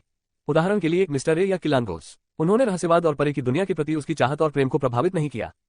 हालांकि इस बार उसे पता चला कि रहस्यमय दुनिया धूसरता और अंधकार से भरी हुई थी। जागो ऑड्रे, तुम भूली नहीं हो सकती। विचार करें कि मिस्टर फूल द्वारा वर्णित क्रूरता और अंधकार का अनुमान लगाया जा सकता है। चूंकि उसने ये रास्ता चुना था, इसलिए उसे इस पर बहादुरी से चलना था। ऑड्रे ने अपना मूड थोड़ा हल्का करते हुए खुद को सांत्वना दी। उसने देखा कि द हैंडमैन और सन केवल आदतन हरकतें कर रहे थे और उसे समझ आ रहा था कि अभी क्या कहा गया था। मिस्टर हैंडमैन भयानक है। वह पहले भी इस जानकारी को आदान प्रदान के रूप में उपयोग करना चाहता था। ओह, ये जानकारी वास्तव में बहुत मूल्यवान है और काफी महत्वपूर्ण है, लेकिन ये हमारे और मिस्टर फूल के लिए सामान्य ज्ञान का एक साधारण टुकड़ा मात्र है। ऑड्रे अचानक थोड़ा हंसना चाहती थी। उसका मूड बेहतर होने लगा और उसने धीरे धीरे उन सभी चरम उदाहरणों को किनारे कर दिया जिनके बारे में उसने अभी अभी सोचा था। क्लेन 3 सदस्यों की प्रतिक्रिया से आश्चर्यचकित नहीं था। उन्होंने शांत स्वर में कहा, सामान्य ज्ञान का दूसरा भाग समान अनुक्रम से परे लक्षण संरक्षण का नियम। लक्षण संरक्षण से परे समान अनुक्रम का नियम। फांसी पर लटकाए गए व्यक्ति ने अपनी बैठने की मुद्रा को थोड़ा बदल दिया। उसे लगा कि वह कुछ समझ गया है, लेकिन वह पूरी तरह से यह समझने में असमर्थ था कि यह कानून क्या दर्शाता है और इसमें क्या शामिल है। जस्टिस और द सन ने भी वही भावनाएं साझा की जो उन्होंने साझा की। वे इस कानून के पीछे के सही अर्थ को सीधे तौर पर समझने में असमर्थ थे। समान अनुक्रम क्यों? एल्गर पूछने में मदद नहीं कर सका। क्लेन ने मुस्कुराते हुए उत्तर दिया, आप उत्तर के लिए क्या भुगतान करना चाहते हैं? उनका एक विचार यह था कि सामान्य ज्ञान मुफ्त है, लेकिन किसी भी स्पष्टीकरण के लिए शुल्क की आवश्यकता होती है। ये दोनों उसकी स्थिति से मेल खाते थे और जानकारी बर्बाद नहीं करते थे। मुफ्त चीजों की कीमत सबसे ज्यादा होती है। यदि द फूल ने केवल यह उल्लेख किया होता कि रोसेले की डायरी में कुछ सामान्य ज्ञान निहित है, तो द हैंडमैन अल्जीरिया आवश्यक रूप से उत्तर के लिए कीमत चुकाने के लिए दृढ़ नहीं होता। आंशिक रूप से इसका विवरण सरल होने के कारण उसकी जिज्ञासा को मार डाला। एक अन्य पहलू द फूल के साथ व्यापार करने के प्रति उसकी निरंतर सावधानी से उत्पन्न हुआ, क्योंकि इसने उसे उन उदाहरणों की याद दिला दी जब दुष्ट देवताओं और शैतानों के साथ सौदे किए गए थे। लेकिन अब जब वह सरल सामान्य ज्ञान की तथाकथित सामग्री को जानता था तो उसकी रुचि बढ़ गई थी। फिर भी वो वर्णन के कुछ हिस्सों को समझने में असमर्थ था। अवधारणा की वास्तविक या गहरी समझ तो दूर की बात थी। इसलिए वह पूरी श्रद्धा से पूछने के अपने आग्रह को रोक नहीं सका, मिस्टर फूल, आप किस प्रकार का भुगतान चाहते हैं? हाँ, न्यायमूर्ति ऑड्रे ने लगभग अविवेकपूर्ण ढंग से लेकिन बहुत बार अपना सिर हिलाया। यह दर्शाता है कि यह कुछ ऐसा था जो वह भी पूछना चाहती थी। हालांकि द सन डेरिक चुप रहा और उसने शरीर से कोई अतिरिक्त इशारा नहीं किया, लेकिन उसने द फूल पर जो नजर डाली उससे सब कुछ स्पष्ट हो गया। क्लेन, जो ऐसी प्रतिक्रिया की प्रतीक्षा कर रहा था, मुस्कुराया और कहा, गुप्त आदेश के संबंध में जानकारी।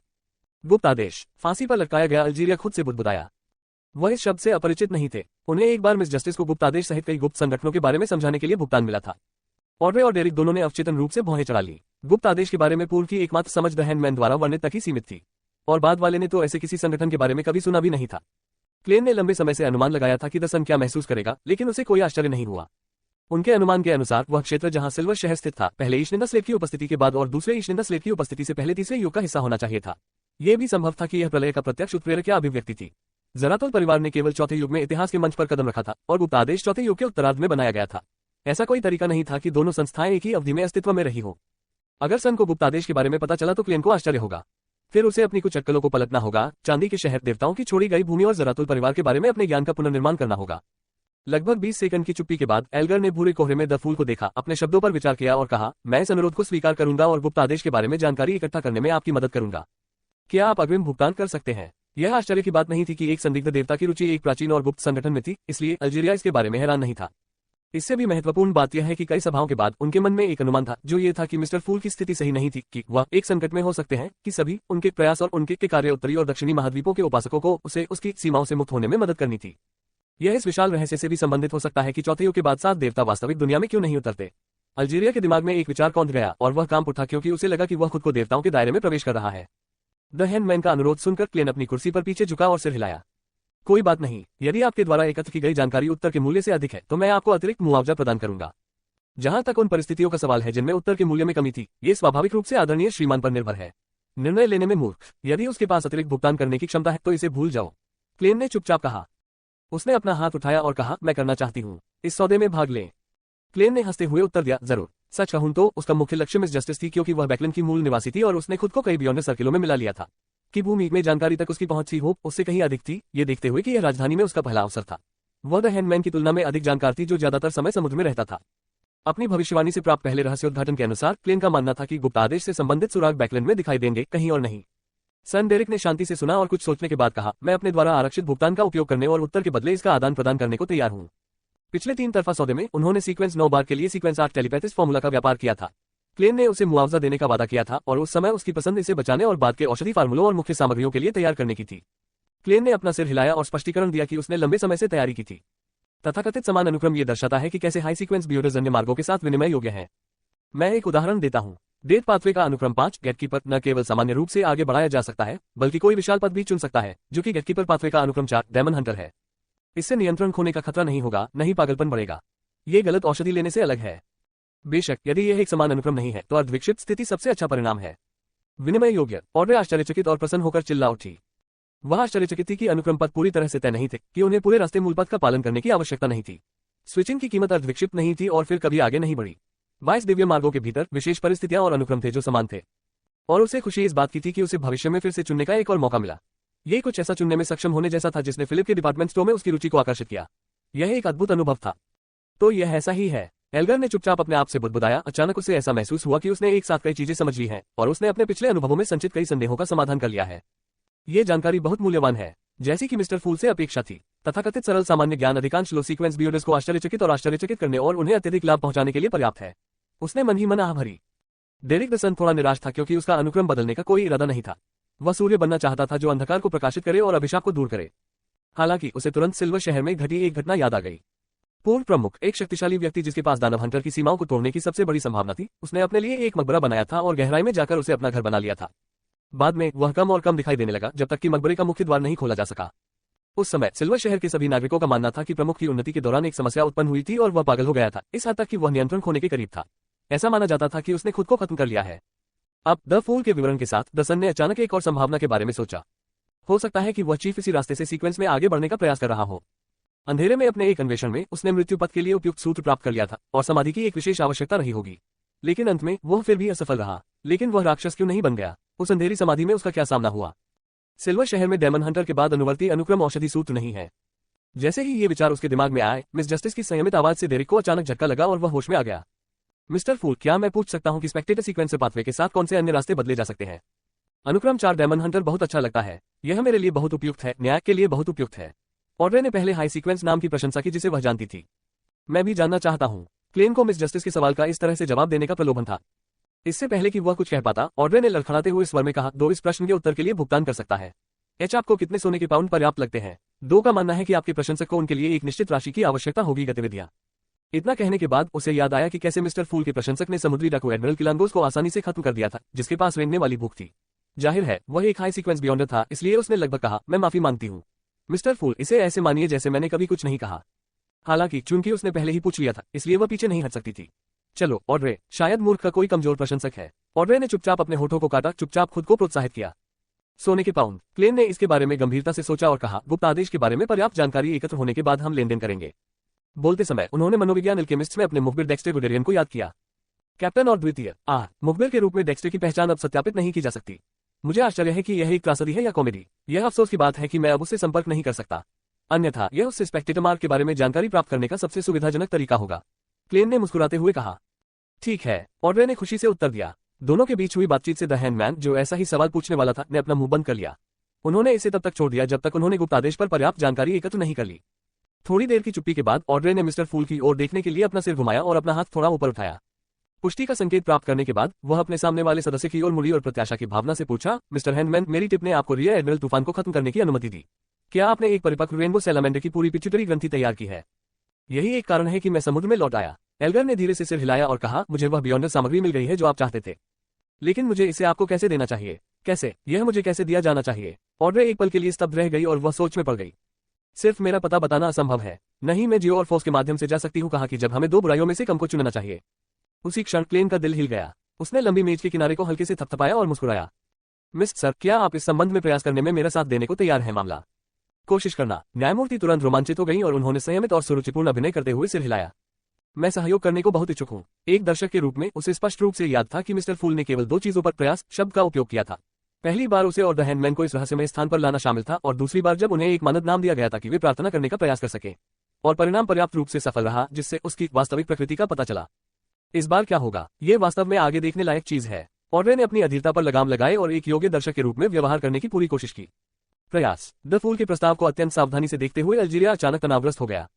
वह क्या करना चाहता है? उसका असली उद्देश्य क्या है? क्या यह मेरे लिए अच्छा है या बुरा? उसके मन में एक एक करके विचार आने लगे। अल्जीरिया के दिमाग में रियर एडमिरल तूफान किलांगोस की तेजी से सड़ती हुई उपस्थिति सामने आई। अंत में उन्होंने अपना सिर नीचे कर लिया और सम्मानपूर्वक उत्तर दिया, आपकी इच्छा ही मेरी इच्छा है।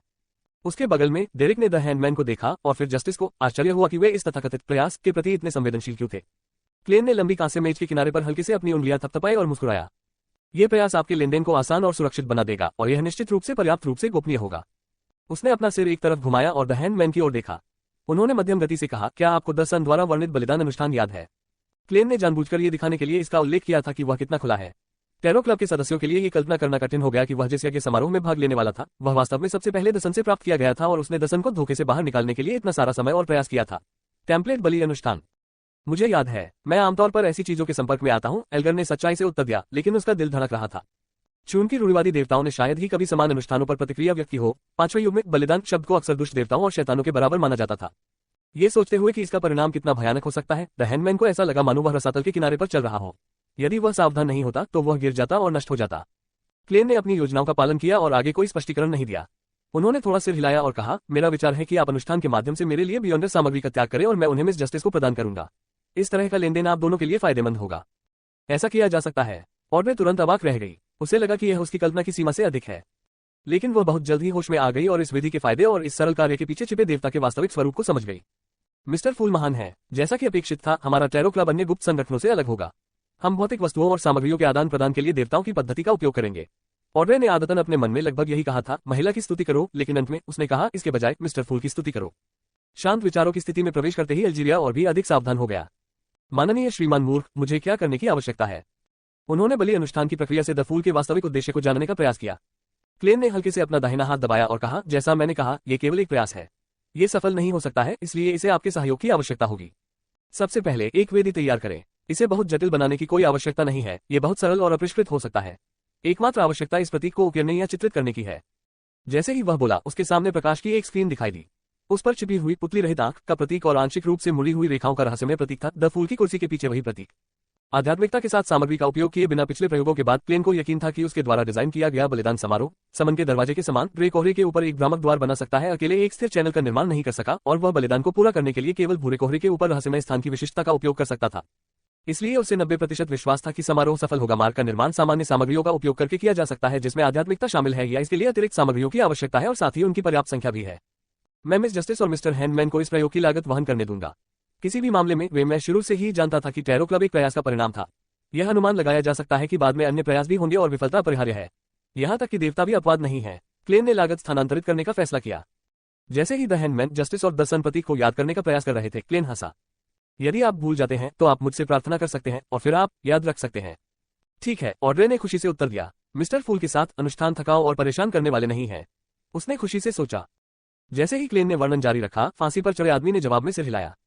दूसरी बात, सामान्य प्रक्रिया का पालन करें, लेकिन किसी भी अतिरिक्त जड़ी बूटी को जलाने या पवित्र तेल लगाने की कोई आवश्यकता नहीं है। समय पर कोई प्रतिबंध नहीं है, बस मेरा नाम जपना ही पर्याप्त है। याद रखें, प्रार्थना के इस अंश को पढ़ने के लिए प्राचीन हर्मीस या जोतुन का उपयोग करें। आपका समर्पित सेवक आपके ध्यान के लिए प्रार्थना करता है। मैं प्रार्थना करता हूं कि आप उसका प्रसाद ग्रहण करें। मैं आपसे प्रार्थना करता हूं कि आप अपने राज्य के द्वार खोलें। जब समाप्त करने के बाद मंत्र द्वारा बनाई गई प्राकृतिक शक्ति के साथ आध्यात्मिकता युक्त सामग्री को मिलाएं और मेरी प्रतिक्रिया की प्रतीक्षा करें। यदि आप इस चरण में सफल नहीं होते हैं तो आध्यात्मिकता युक्त सामग्री से परे सामग्री में बदले और शुरुआत से पुनः प्रयास करें। प्रक्रिया को शांति से सुनने के बाद एल्गर को लगा कि उसका पिछला अनुमान सच होने की बहुत संभावना है। मूर्ख संकट में था। उन्होंने आकर्षक प्रयासों की पेशकश की, एक समय में एक कदम उठाने का प्रयास किया और धीरे धीरे प्रतिबंधों से मुक्त होने के लिए खुद जस्टिस और द सन का उपयोग करने की योजना बनाई। अंत में वह वास्तविक दुनिया में भी उतर सकता है। यही असली कारण भी था कि टैरो क्लब की स्थापना के लिए सहमत होकर उन्होंने शुरू में लोगों को इस रहस्यमय स्थान में खींच लिया था। इस पिछली अक्कल के बिना भी एल्गर का मानना था कि बलि अनुष्ठान के बाद आवश्यक प्रायोगिक प्रक्रियाओं के बारे में सुनने और द फूल के पिछले प्रयासों के साथ तुलना करने के बाद वह उसी निष्कर्ष पर पहुंचे होंगे। एकमात्र चीज जिसने उसे अचंभित कर दिया था वह थी एक शक्तिशाली प्रशंसक का कब्जा, इसलिए उसे स्वयं जस्टिस और द सन का उपयोग करने की कोई आवश्यकता नहीं थी। उनके आराध्य भी ऐसी ही कोशिशें कर सकते हैं। ऐसे रहस्य अवश्य होंगे जिनके बारे में मैं अभी तक नहीं जानता। प्रयास पर्याप्त रूप से गोपनीय होने चाहिए और शायद उसके आराध्य पर कुछ अस्तित्वों द्वारा नजर रखी जा रही है। अल्जीरिया ने बिंदुओं को जोड़ना शुरू किया। क्लेन ने अनुष्ठान का वर्णन समाप्त करने के बाद धीमी लेकिन सौम्य आवाज में पूछा, बलि अनुष्ठान के लिए एक विशिष्ट समय की आवश्यकता होती है। मिस्टर हैंडमैन, आप कब प्रयास करने की योजना बना रहे हैं? ये किसी अनुरोध का जवाब देने से अलग था जिसमें देरी से प्रतिक्रिया हो सकती थी। बलि अनुष्ठान द्वारा बनाया गया स्थिर मार्ग केवल बहुत ही कम समय के लिए मौजूद रह सकता था, इसलिए क्लेन को समय से पहले भूरे कोहरे के ऊपर इंतजार करना पड़ा। रेनबो सैलामेंडर की पिट्यूटरी ग्रंथि इस समय मेरे पास मौजूद एकमात्र बियोडर सामग्री है। जहां तक आध्यात्मिकता वाली सामग्रियों की बात है, मेरे पास काफी कुछ है। मिस्टर फूल, एक बार सभा समाप्त होने के बाद मैं तुरंत पहले परिदृश्य का प्रयास करूंगा। यदि यह विफल हो जाता है तो मैं अन्य बियॉन्डर सामग्रियों की तलाश करूंगा। एक बार जब मुझे कुछ मिल जाएगा तो मैं एक समय की पुष्टि करने के लिए प्रार्थना करके आपको सूचित करूंगा, एल्गर ने कहा और वह मिस जस्टिस की ओर देखने से खुद को रोक नहीं सका। एक दर्शक के रूप में ऑड्रे तुरंत समझ गया कि उसका क्या मतलब था। उसने बिना किसी हिचकिचाहट के उत्तर दिया, यदि किसी अतिरिक्त बियॉन्डर सामग्री की आवश्यकता है तो मैं आपको बाद में मुआवजा दूंगी। ठीक है, मैं उस विशिष्ट प्रकार की सामग्री की गारंटी नहीं दे सकती जो आप चाहते हैं, जैसा कि अमीर मिस जस्टिस से उम्मीद की जाती थी। मूर्ख क्लेन मुस्कुराने से पहले आहें भरने के अलावा कुछ नहीं कर सका। हम एक समझौते पर पहुंचे हैं। उन्होंने जस्टिस की ओर देखा और कुछ सोचने के बाद कहा, एक बार मिस्टर हैंडमैन का प्रयास सफल हो जाए तो मैं आपको सम्मान समारोह के बारे में सूचित करूंगा। ठीक है। ऑड्रे को मिस्टर फूल की क्षमताओं पर पूरा भरोसा था। प्रश्न का उत्तर देने के बाद उसके मन में अचानक एक विचार आया, क्योंकि उसे एहसास हुआ कि पैसे का आदान प्रदान इस पद्धति के माध्यम से भी किया जा सकता है। निस्संदेह ये तभी था जब प्रयास सफल रहा। मुझे आश्चर्य है कि बिना किसी आध्यात्मिकता के आइटम काम करेंगे या नहीं। प्रयास सफल होने के बाद मैं मिस्टर फूल से फिर से पूछूंगा। सुंदर भविष्य के बारे में सोचते हुए ऑड्रे के होंठ मुड़ गए। बलिदान और उपहार का विषय समाप्त होने के साथ उसने कुछ सेकंड के लिए विचार किया और कहा, मिस्टर फूल, मुझे हमारे टैरो क्लब के लिए उपयुक्त 2 महिलाएं मिली। वे दोनों परे हैं और उनका अपना शकल और संसाधन है बैकलिन। वे रहस्य रखने में भी सक्षम है और उनका व्यक्तित्व भी अच्छा है। क्या आप उन्हें सभा में शामिल होने देना चाहते हैं? क्या जस्टिस टैरो क्लब के भीतर अपने गुट को मजबूत करना चाहती है? यह अल्जीरिया का सबसे सहज विचार था। डेरिक को इस मामले में बहुत दिलचस्पी थी, क्योंकि वह मिस्टर फूल की ओर देख रहा था, प्रत्याशा में उसके उत्तर की प्रतीक्षा कर रहा था। क्लेन थोड़ा दुविधा में लग रहा था। पहले उन्होंने कल्पना की थी कि टैरो क्लब के सदस्य एक दूसरे को नहीं जानते होंगे और फिर वे अपेक्षाकृत तंग और गुप्त संगठन बनाकर अपने स्वयं के अधीनस्थ विकसित करेंगे। इस तरह भले ही एक निश्चित सदस्य को उजागर किया गया हो, पकड़ लिया गया हो या उनकी आत्मा को प्रभावित किया गया हो, इसका टैरो क्लब पर बहुत अधिक प्रभाव नहीं पड़ेगा। लेकिन मिस जस्टिस का वर्णन उनकी कमजोर स्थिति पर प्रहार करने जैसा हुआ। वह बैकलैंड में विभिन्न मंडलियों और संसाधनों के साथ बियोडस से परिचित होकर गुप्तादेश और लेनेवल्स के बारे में सुराग ढूंढने की उम्मीद कर रहा था। यदि यह न्याय के माध्यम से किया जाता है तो इसमें शामिल व्यक्ति अंततः पीछे हट जाएगा। हालांकि मुझे यकीन नहीं है कि क्या केवल मेरा नाम पढ़कर उन्हें भूरे कोहरे से ऊपर खींचना संभव है। अपनी छवि बनाए रखने के लिए क्लेन ने ऐसा नहीं सोचा बहुत अधिक और इसके बजाय इस पर विलंब किया गया। उन्होंने शांति से कहा, इसके लिए एक निश्चित मात्रा में जांच की आवश्यकता होगी। मिस जस्टिस, उनमें रुचि जगाने के लिए उन्हें मेरे नाम के बारे में बताने के लिए एक गुप्त तरीका अपनाएं जिससे आप खुद को उजागर न कर सके। जब ऑड्रे ने देखा कि उसका प्रस्ताव किस बारे में था स्वीकार किए जाने के लिए, उसने तुरंत उत्साह में जवाब दिया, हाँ मिस्टर फूल। कुछ और आदान प्रदान के बाद सभा समाप्त हो गई। द सन, द हैंडमैन और जस्टिस वापस आ गए, जबकि क्लेन ग्रे कोहरे में ही रहा।